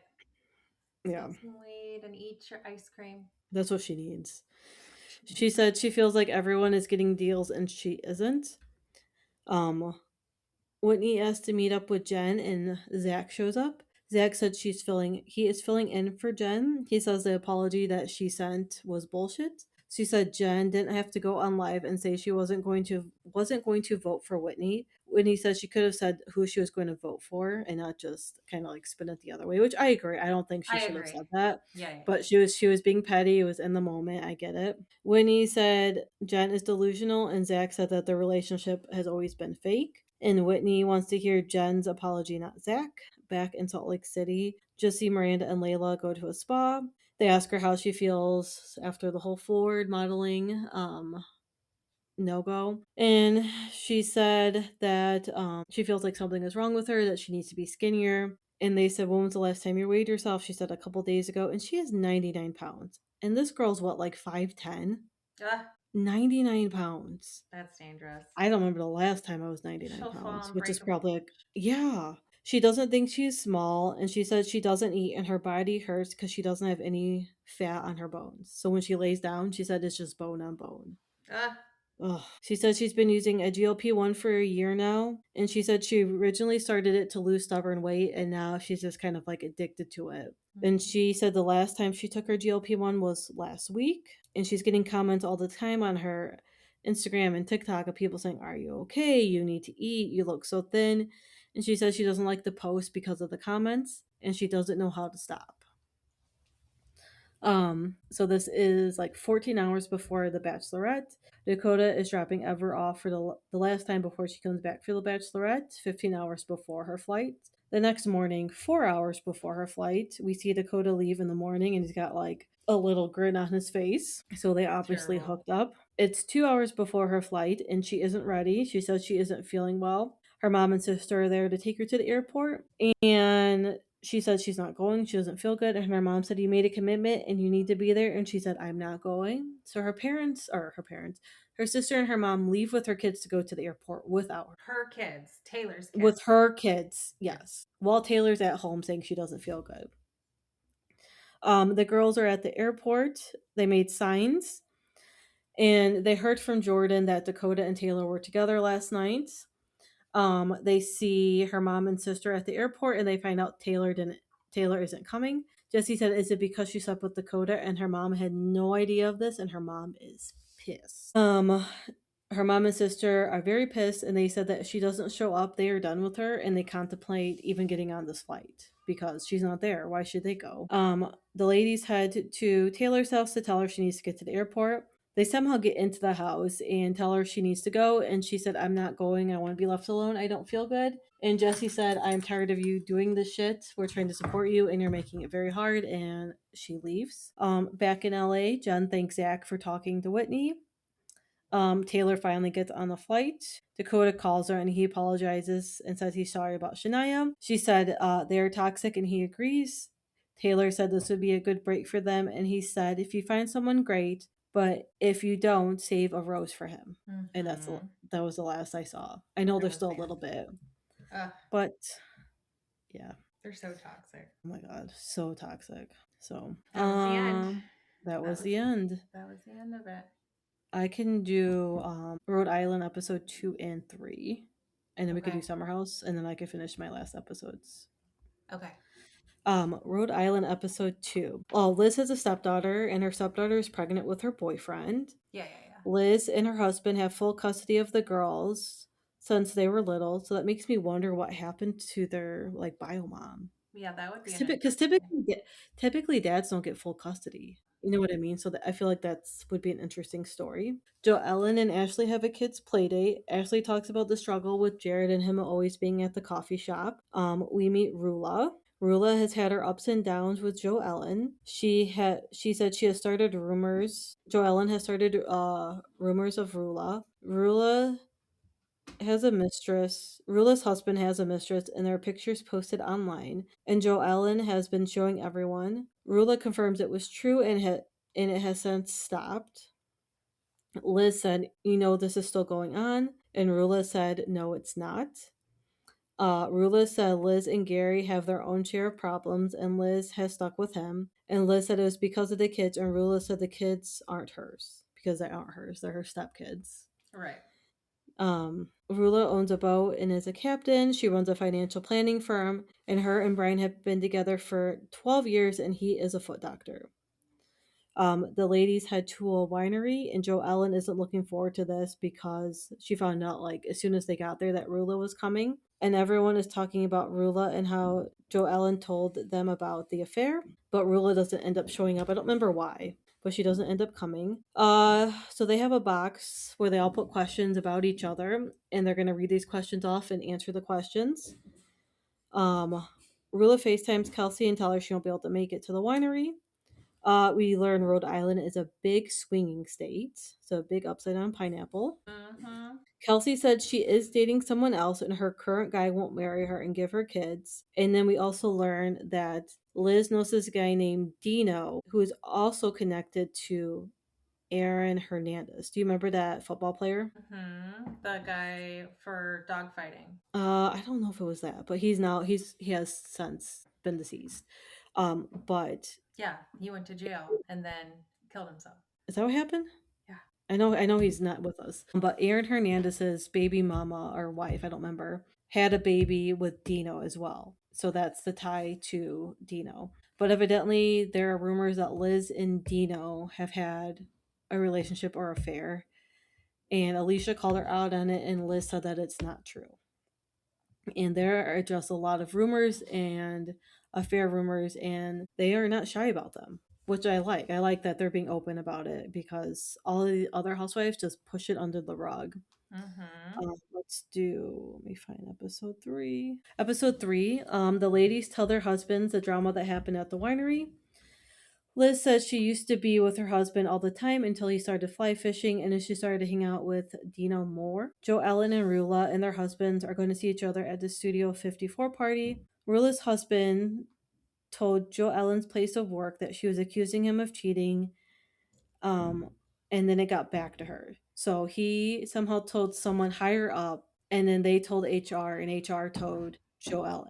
So I was like, why would you like leave the place to work out alone? Like you're Yeah. having an affair, that's your issue. I get that she's like putting these rumors out there, but then don't do it. Like it's as simple as that. Okay, so apparently, everything's coming out. So she works for like She's a like a sales rep. sales She's rep. a sales Yeah. rep. So he Mhm. is a foot doctor. Correct. So her company does sales for his office. But she's not the sales rep for the She's not the office. sales rep. Correct. They Yeah. just, I think they wanted to make it known that they wanted to have they didn't want her to be involved in Sales anything to that the had to office. do with his business. So maybe that made it seem like they were trying to get her fired or say something about her character. But then we Maybe. also just found out that the girl that he's sleeping with works for him at the office. Of course. That's how it always happens. So that's probably how she also found out. I don't think she found out from just a picture. Well, probably not. No, because she's a sales rep. She's got to know more than just him at the office. So someone at the office knew, and it probably got back to her somehow from that office. And she goes, "Oh, I know him. I know her." And she goes, And "I'm if going to you're tell the flipping wife." through Instagram, you have to be friends with one or the other. Oh yeah. And you had to have been friends with her in order to see her post that she posted of them sitting on his lap or whatever. Yep. Yep. So you guys are friends. So that's Yep. probably why. Again, they said Rhode Island's a small state. Everyone knows everything and everyone. It's not like Chicago over here. Or the That's where burbs. Bravo goes for all these little small Small towns because towns. I everybody knows know. everybody. Southern charm, Yep. Southern hospitality, Mormon Yep. wives. Wives. Everybody Yep. knows everybody. Yep. Kelsey shows us her other man, Bill. They have known each other since 7th grade. They both want kids. She said Bill knows she's in a relationship and he knows her other boyfriend. Oh, I guess her other boyfriend has kids and doesn't want anymore, so that was kind of surprising. I thought he didn't want kids at all. So the But one he that does have kids? that's what I thought she said, yeah. Okay. And she said that she would be with Bill, but he can't afford her lifestyle. She said she can work, but she doesn't want to, and I said, girl, same. But well, can't be that lucky. Alicia talks to Liz about why she doesn't want to get married. She said she has 6 sisters, and out of the 6, 5 of them are divorced. I guess her parents are too. They have talked about a prenup, and her fiance won't even put her on the deed of the house. And she's also not working. And I said, girl, get a job in case this goes south, because we have seen this go south. Yeah. And many housewives. So get yourself an income besides the show. Rula hosts a brunch with her friends. They ask how the kids are, and she says they can sense the tension. She says she has to make decisions carefully. She doesn't want to just walk out the door when someone makes a mistake, and she says she has never thought about divorce. But then the producers ask if she has been divorced before, so I guess this is her second marriage. So she has been divorced. So I don't know. That was also interesting. It's the day of the Studio 54 party, and Dino is there.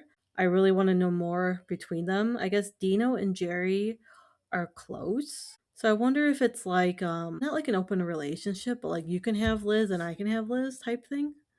Is what I'm wondering. I don't know. There's something weird going on there. I think there's more to it. I feel like there's more to it. Bill is also there, and I guess he's friends with Jerry. And Kelsey said it's not her +1. So again, small world. Joe Ellen finally shows up, and Joe Ellen and Rula and their husband sit down and talk. Brian said he did reach out to someone about her at her work. Joe Ellen's husband said he should have reached out to him directly. And I said, I agree, calling jobs is crossing the line. But again, maybe it's like what you were saying I don't want her as a rep type thing. Knowing their business. Yes. Rula won't admit that her husband is/was having an affair. And all of Joe Ellen's issues are with Brian, not Rula, but Rula keeps like sticking up for her husband. Rula ends up leaving after Liz breaks up the talk. Rula is upset that Brian didn't say much to defend him or them like Joe Ellen's husband did, which I feel like is really telling, in my opinion. Of a man, if they don't defend you. I feel the same way. I know how that feels. Kelsey talks to Liz about how she's doing. She says she wants to go down to the seawall with Dino and Jerry, and Kelsey said maybe not go with Dino because of the shit going on. And Liz gets up and says fuck off to Kelsey and goes straight up to her room. Kelsey follows her up there, and you can hear, because they're still mic'd up, they must be in the bathroom, and they're fighting. Like straight up, like Liz keeps saying like fuck off, Kelsey, like I'm not doing this with you. And Kelsey's like, we've never fought, like why are you doing this? So then 2 of the other girls, I think it was Alicia and Joe Ellen, try to go up there, and Liz and Kelsey yell at them and say stay out of our business, and they leave. And that's how we end that episode. So that's crazy. Yeah. Summer House 10 and 11 starts off with not Amanda, Lindsay. Lindsay has her housewarming party because her house is amazing, beautiful. She did it on her own. And everybody shows up. Is it a house or like a condo? Girl, it looked like a house, but I think it was a condo because it's obviously in the city. She's got like this grand piano, like right when you enter. Like what? Someone playing the like piano. A big 40. Like she's so bougie. Awesome. She's so bougie. Well, obviously she had a great decorator. Yeah. Was it an elevator? She has her own elevator. I think something like that. It's a bougie house. Girl, she did it. That's what you have when you own a house and rent. No, she rents. She bought a house in Tennessee and she has that rental. So she's Making doing, money. she's Probably Airbnb. Yeah. Bailey said, oh, so Dara shows up and she's ready to just nip it in the butt with Bailey. And they start talking about, like Bailey mentioned to Lindsay about her being in Ben's room for an hour and changing. And so they kind of talked it out. And Dara's like, whatever you insinuated, it wasn't what happened. Bailey was like, well, I'm sorry. I never meant to push that narrative. So they made up. And Bailey was like, Ben played it off like he wasn't flirting, and Dara was like, that's weird because he was definitely flirting, or else I would have never showed up. So that'll come in handy down the line. Sabrina shows up. So Sabrina is Ben's date, and she's beautiful. She's wearing a choker though from the 90s. Which I thought was weird, but she seems very sweet. She seems to know a lot about the cast. And some of the girls are kind of like looking like, what's going on? Mia brings her boyfriend. His name is Scott. Didn't expect it. Looks a little bit older, but she's a very smart woman. So that's probably why she's dating older men, because her men in her age are probably not good for her. Bailey and Lindsay talk about Carl, saying they've been texting and stuff like that. And Lindsay's like, she's kind of like, okay, did you send him a nude picture yet? I'm like, Lindsay, why? Start laughing, dying laughing. Amanda and Kyle agree to couples therapy, which I don't think that's going to help now. But you want to waste your money, go for it. Exactly. Carl says his feelings. He is scared to hook up with anybody in the house. I mean, obviously, yeah, considering your past history. Sabrina and Sierra hit it off. They end up actually becoming good friends.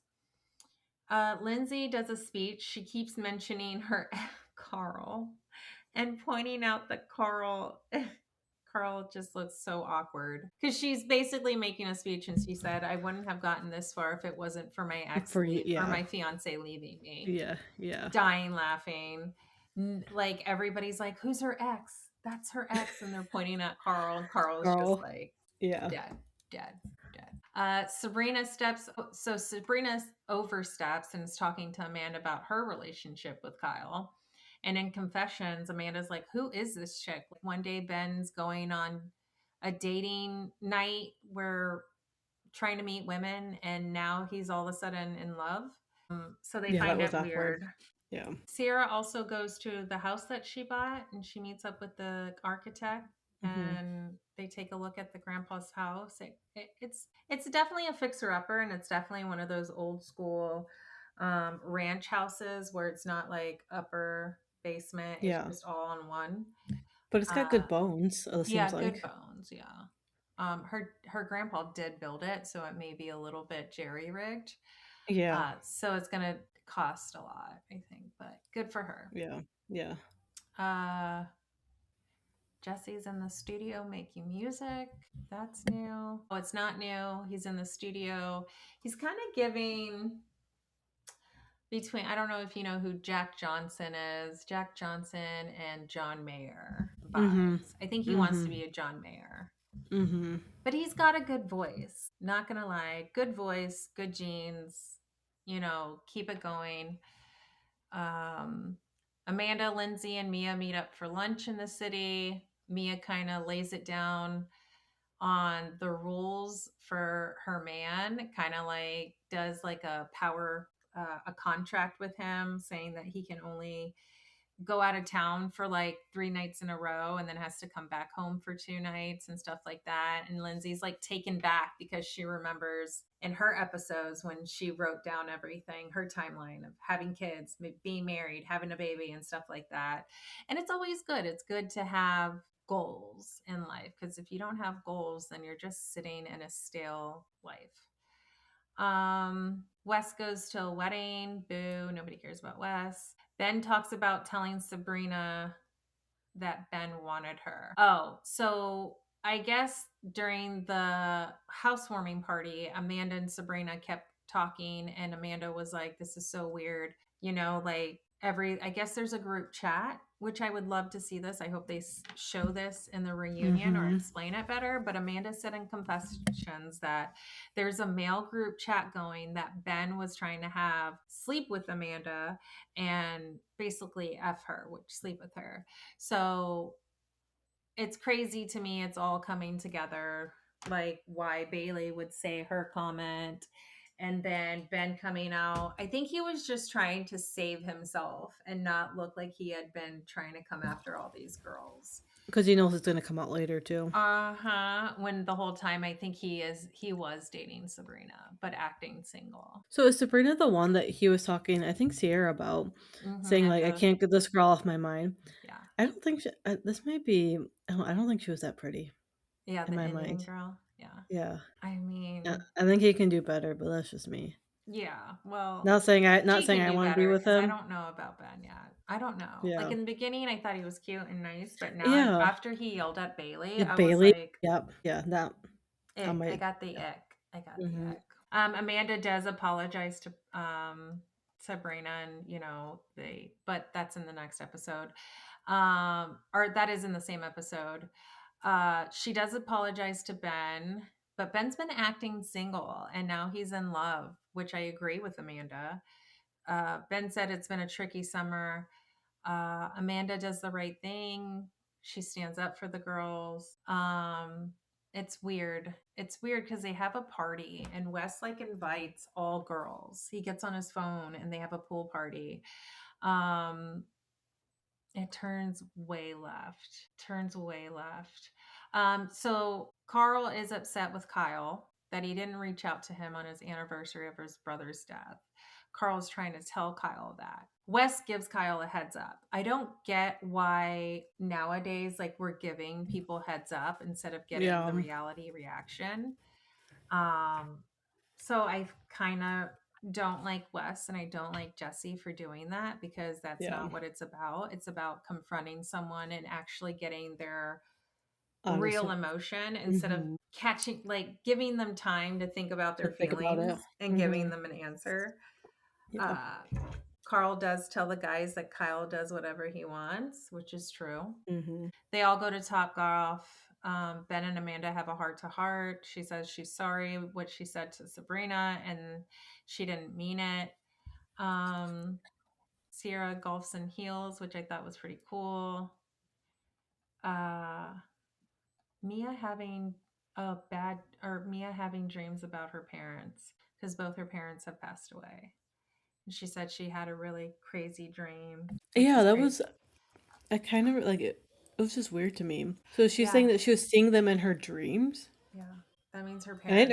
I didn't realize both her parents had passed either. Yeah, her dad died of some cancer, I think, and then like 6 years later, her mom died of other health issues. Wow. Yeah. Wow.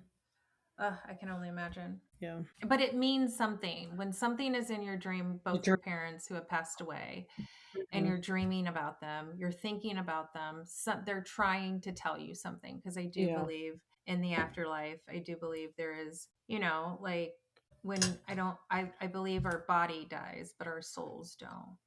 And I believe dreams mean something too when something like that happens. Absolutely. Jesse wears Wes's pants and he puts them on and they happen to not be clean because when he puts them on, a condom falls out. And all the girls start laughing. And then Wes sitting on Amanda. I was just like, ugh, like gross. And Sierra her look was just like, really? Really? Because Sierra said if Wes sits on you, he likes you. So. That should have been foreshadowed. Oh, or there's the two editing department went back and played the footage and they were going to play every girl that Wes sat on. Bailey talking to Amanda about Carl. Amanda saying Carl needs a nice girl and is team Carl, which is kind of weird because you were always on team Lindsay when that whole fight went down. You were there at her apartment when he broke off the wedding. Amanda talks to Sabrina. They made up. Sabrina was like, I just thought it was kind of left field. Like I was trying, so it was kind of left field. And I think Amanda kind of wants to be the it girl in the whole group, like kind of like the number one guy in the group, like Jax Taylor. Amanda's The trying to number be one the number one girl. girl group. She is. She's trying hard too. Right, too hard, too hard. Amanda. So the party happens, and Wes has a girl sit on his lap, and you can hear their conversation. And Ben and Sierra are sitting on the couch right next to him. And Wes goes, I used to date this girl right next to us. And then you hear him say, but who cares? And I'm just like, what? Like, I know you're liquored up, but liquor sometimes tells the truth. So I was just shocked. Like this is Wes's real behavior. Like they're showing the true Wes right now. And so he just starts making out with her, and how uncomfortable. Like I get it. There's a point where there should have been a conversation where like, hey, if this is not going to happen, I want to see other people, and I will totally respect you if you're going to see other people and bring them into the same room, the same house. And that conversation should have happened. But Wes kind of drags these women along. And I think that's what makes women upset, is that they want to keep them. They want to keep them on a notch on their belt, because if they're still holding on, they won't ever have an issue with them. Mm-hmm. So Exactly. sorry, Wes, you can't have your cake and eat it too. It doesn't work that way. Nope. So Amanda, Sierra, and Mia are in the room doing their makeup. It's so sad because like they're all hugging each other and they're girls. And Sierra's like pumping Amanda's head up and giving her like a girl talk and stuff like that. And I'm just like, girl, she is sleeping with the man that you are trying to get back with. Yeah. And I just like, I get that like feeling like, we just can't trust anybody. You can't trust anybody, not even like your closest friends. Sierra, the hug gave me the ick. I can't. And I have a story to tell. Like I had just moved to Chicago, and one of my best friends ended up moving like 6 months later to Chicago too. So we were kind of like hanging out. She moved from Indianapolis because she was at IU. She's a ultrasound tech. And she moved up. We were hanging, and her brother ends up moving too to Chicago, and we were just really hardcore, really hard close. And then we went to my friend Vera's party one night, and then we were all clubbing and we all got wasted, and Vera ends up spilling the beans that my friend Tatiana had been on a date with my ex. And this was an abusive ex. This was a verbal, physical abuse, like terrible person. And I had just found, I was like, what? So they went on a date recently at that time? Yeah. And I was like, when? Wow. She was like, I don't know, like a few weeks ago, I saw her post her and Chris, and they had went on a date. And so I like confronted her about it, and she was like, yeah, but that like you guys have been done for like maybe like 5 years or what. I was like, yeah, but you know what he put me through. Yeah. I had to, we owned a townhouse together. I lived with you in your apartment until I could find another place to live. Like that's how you were my best friend. Yeah. And so like I stopped talking to her. I saw her one other time at a party and totally ignored her. I still talk to her brother. Her brother is cool. He started his own moving company in the city, and we're still cool, and I'm still cool with Vera. But that kind of hurt. That hurt deep. Yeah. And it was so easy for me to cut her off. Yeah, I bet. Even though she was my best friend through thick and thin. Like I would drive to Indianapolis. Like when she went to school, we would party hardcore. I would dress up for Halloween. I'd be there for her. And then just like a slap in the face. So what ended up happening? Did they end up dating or just go on that one day? No, nothing happened. She's like married to another guy. She's like Serbian, so she has to marry within her culture. Got it. So I'm like, you're not gonna marry like, and he's a bad like pharmacist, like just a terrible person. Ugh. Anyways, so yeah, so you can't even trust your best friends. Jess also says like what Wes is doing is a bad move. Ben tells Sierra, I don't know what to say. Ben also think that this is a bad move for Wes. It is. Yeah. Yeah, that was pretty much the whole episode. This other stuff doesn't really. Wes also makes it known that if he didn't invite these people, the party wouldn't have happened. Yeah, he did I say was that. like, the party would have Oof. still happened, just not Yeah, with all. these girls. Yeah. Jess says also points out that that Sierra has been cuddling with Jesse all summer in front of his face, which I don't think that's the case. I think Jess has just been kind of like jumping in bed when the girls are in the bed. So I don't see any cuddling. So I think he just lied. Amanda wrote dick on his forehead, which I thought was funny. Because he passed out on the couch, yeah. Mm-hmm. Oh, you forgot. When Wes was talking to that girl, Amanda went to sit down with them and like cuddle, and then she gets up and goes, "Watch my butt as I walk away," or something Watch like my that. ass when I leave. I Yeah, was like, yeah, you're a married yeah, woman. yeah, Acts married. yeah. Ugh. Kyle says something to Amanda because Amanda, like the next morning, is kind of like trying to give it to Wes, and Kyle says like this seems unreasonable. It's crazy because Kyle is no longer friends with Wes, Mm-hmm. and he's kind of sticking up for Wes, saying that Yeah, everybody's being unreasonable. And Amanda snaps, and Amanda's like, "You want me to come after you?" yeah. And Amanda like runs off to Sierra. And then they crawl to the balcony to hear the conversation. Patient, yeah. And Wes makes some comment, what Sierra flirts with me once every 48 hours. And I'm like, well, that should tell you something. Yep. Sierra says he's back in jail. She had a gut feeling that she shouldn't have been friends with him in the long run. And that was the end of the episode, which I agree. Yeah, I agree too. Let's do Ladies of London, episode 6. It's Minnie Manners Lunch Day, aka Etiquette Miss Rachel. I checked YouTube and she actually has over like 48.6k followers, so she's actually gaining traction with these little manners. 5 days earlier, Martha was hosting a party and invites everyone. Margot and Missy meet up and they kind of talk about the party. Margot is going to LA to bring back her husband. Missy tells Margot she met with Kimmy and how she apologized, but she won't drop it with Margot. Emma is running a race and the girls made a little video to cheer her on. I think it's like a 5K or 10K, something like that. Martha and Margot hire a pet sidekick to see if her little pigeon bird can talk. Her bird says she is the boss and that she is her mom incarnated, which is what Martha has said multiple times. It's the day of Martha's My Fair Lady party. I haven't seen that movie, but I definitely know that it has Audrey Hepburn in it. Mark's yellow jacket. So Mark's wears like this yellow jacket, like suit. He reminds me so much of that guy from Curious George. The guy, you know what I'm talking about? Like I don't remember his name, and the ladies even say that too. That's funny.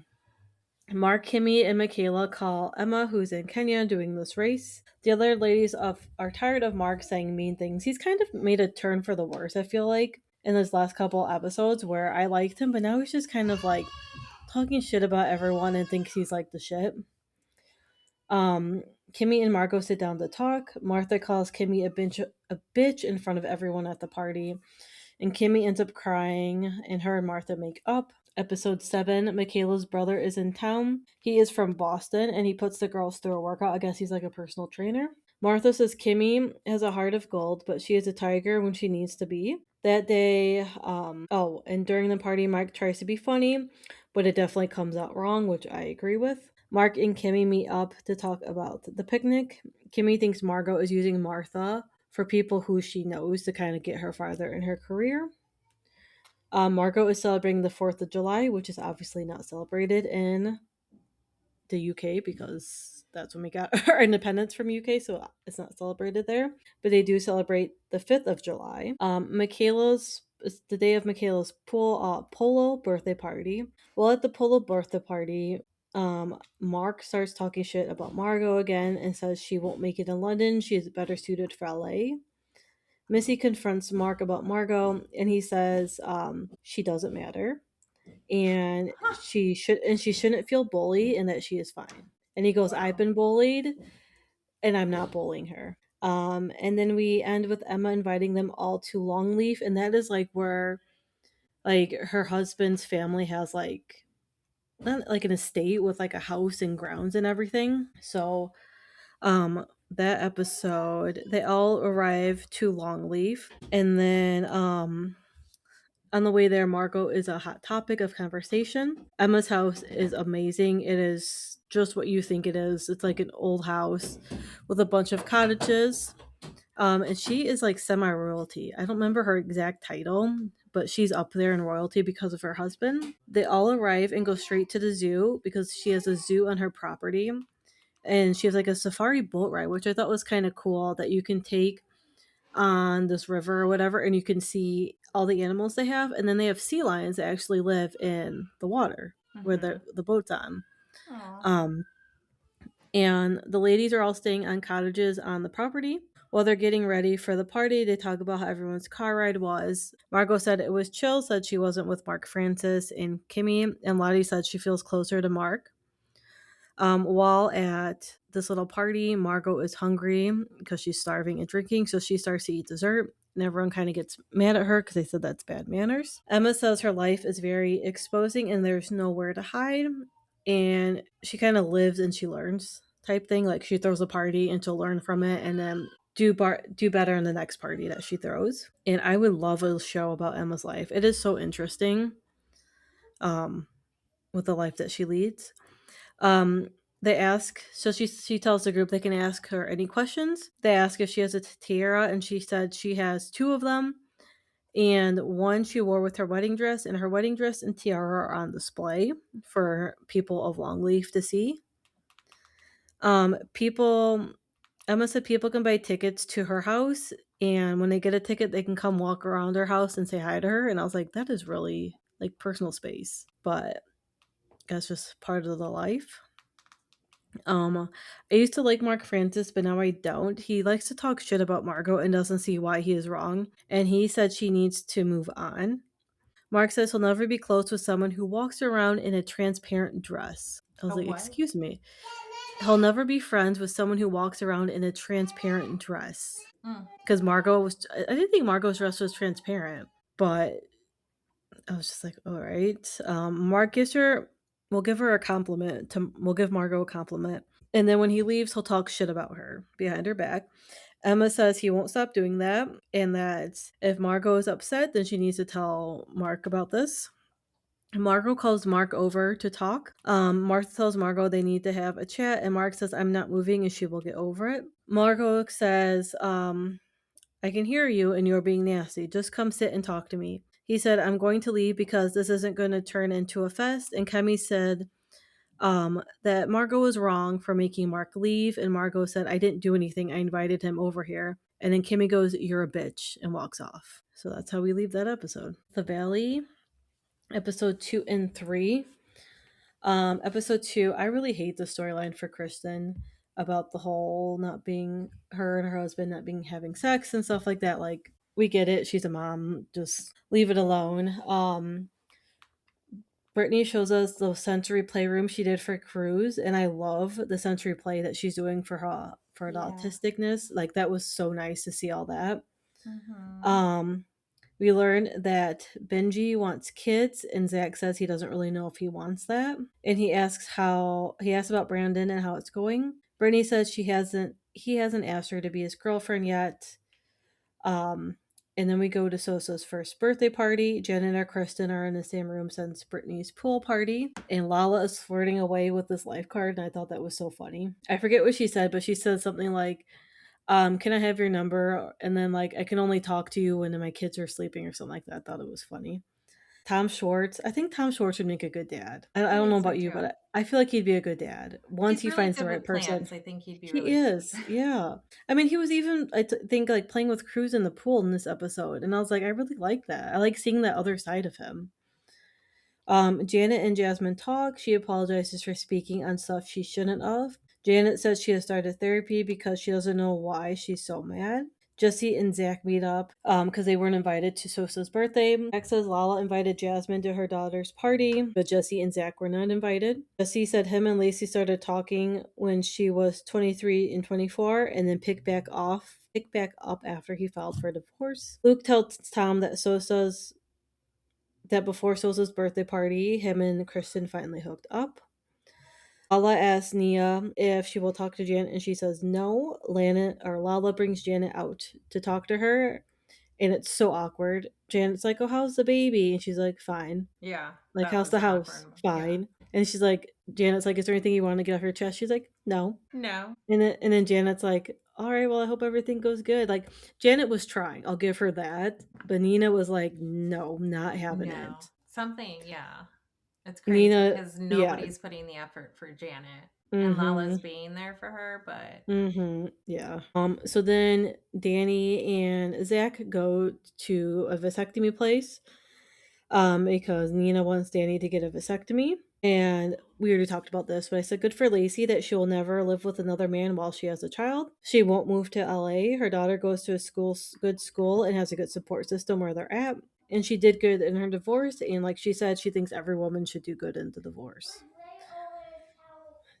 Jesse is very clingy with her. Lacey and Jesse are going to freeze her eggs. And I said Jesse seems like he's happier, but again, we only met Jesse right when Michelle and him were having problems. So I don't know what pre-Jesse and Michelle looked like before they started having problems. Michelle and Tom do a salt cave and then a salt bath together. And did we know that Michelle's mom passed? I knew she wasn't doing well, but I didn't realize that she had passed. yeah, she got sick or something. I think she said it last year. Yeah, I knew she wasn't doing well. And that the whole debacle of Jesse not letting the baby girl go to the hospital. Yes, I remember that, yeah. And then I said Nina's storyline is getting old with her being postpartum, having 4 kids, balancing her work with her daughters, and being isolated in Santa Clarita. It's getting old. Like, they need a different storyline. That was their storyline last year. Yeah. And she's always tired from the babies and driving Always and stuff like tired. that. Always Like, tired. what are you going to the city for all the time? Yeah.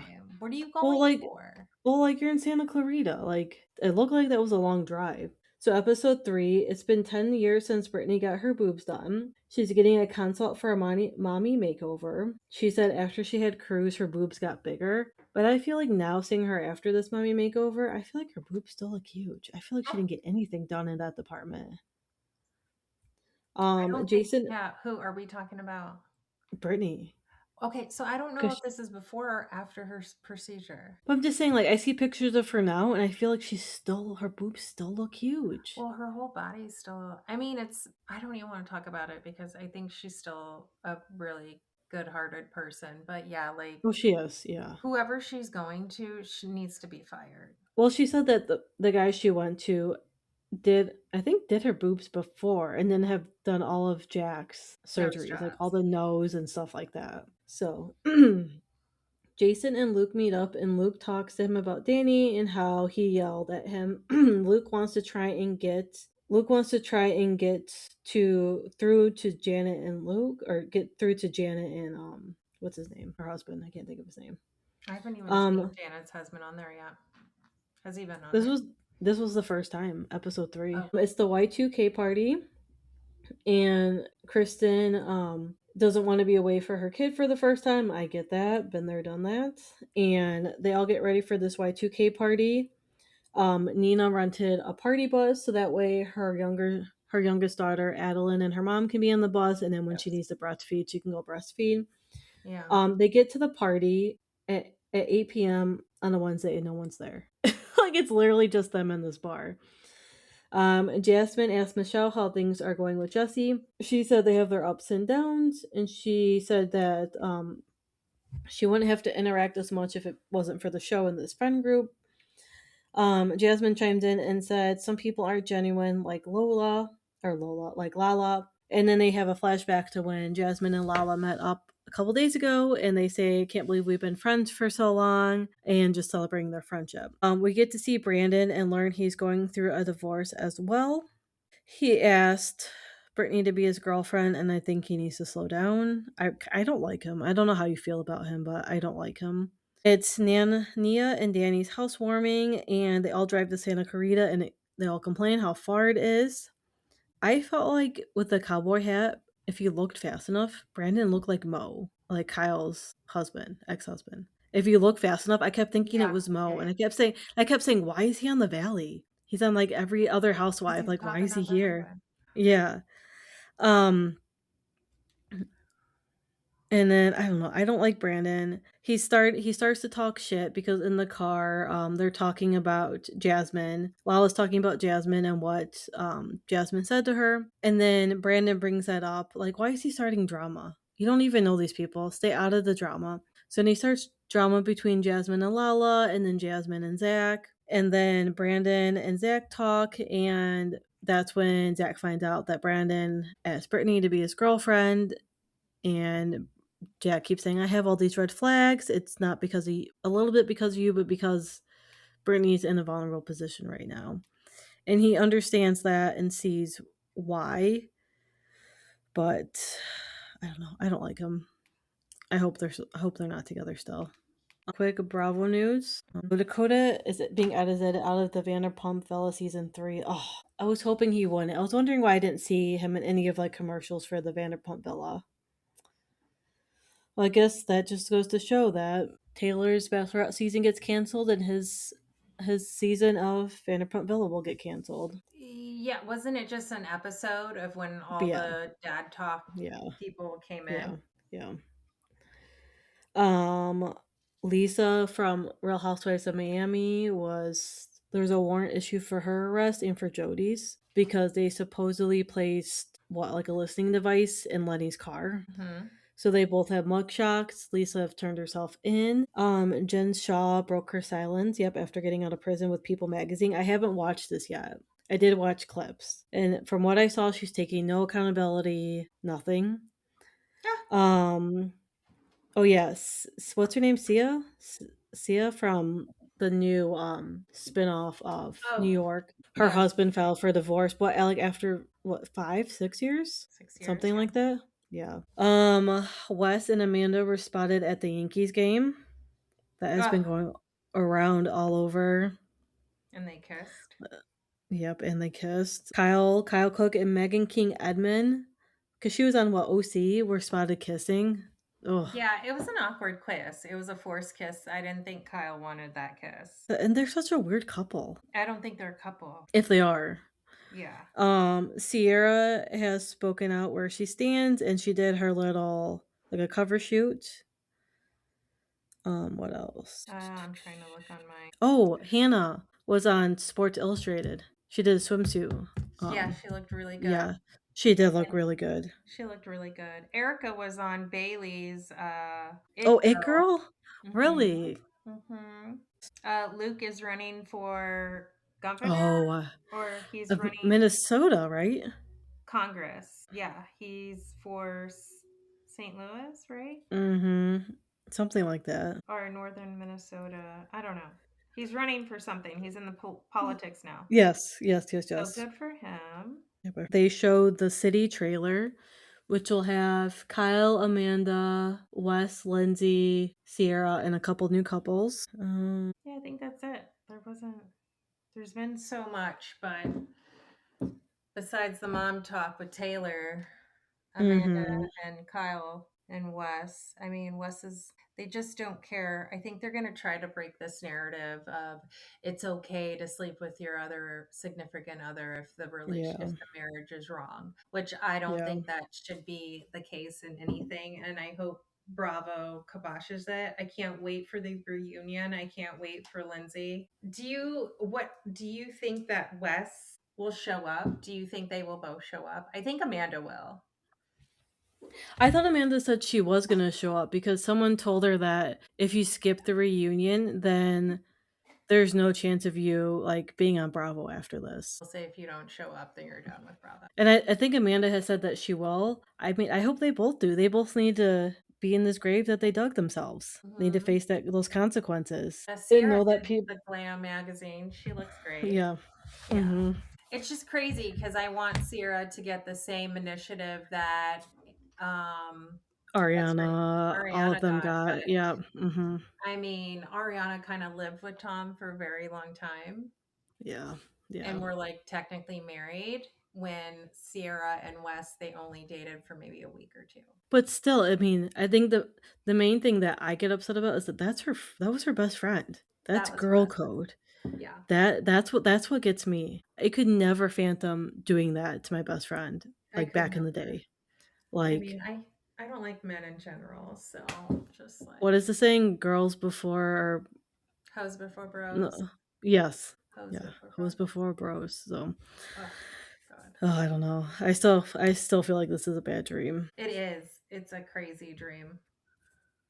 And that's a wrap on the episode of Bravo's Moms Unfiltered. We hope you had as much fun listening as we did spilling the tea. Because let's be real, moms need unfiltered moments too. Make sure to follow us wherever you get your podcast so you never miss an episode. And if you love today's chat, leave us a review. It will help other Bravo loving moms find us. Yes, don't forget to follow us on Spotify, Apple, what else? Amazon Music. Amazon. And then also Instagram. Yes. And yeah, like us, That star is it. us, give us your opinion, please, please, please. Yes. Until next time, keep the wine chilled, the drama on TV, and the mom life real. See you next week, Bravo Moms. I'm reckless, offensive. I destroy your defenses. My guest list is priceless. And yes, I run a tight ship. Bentleys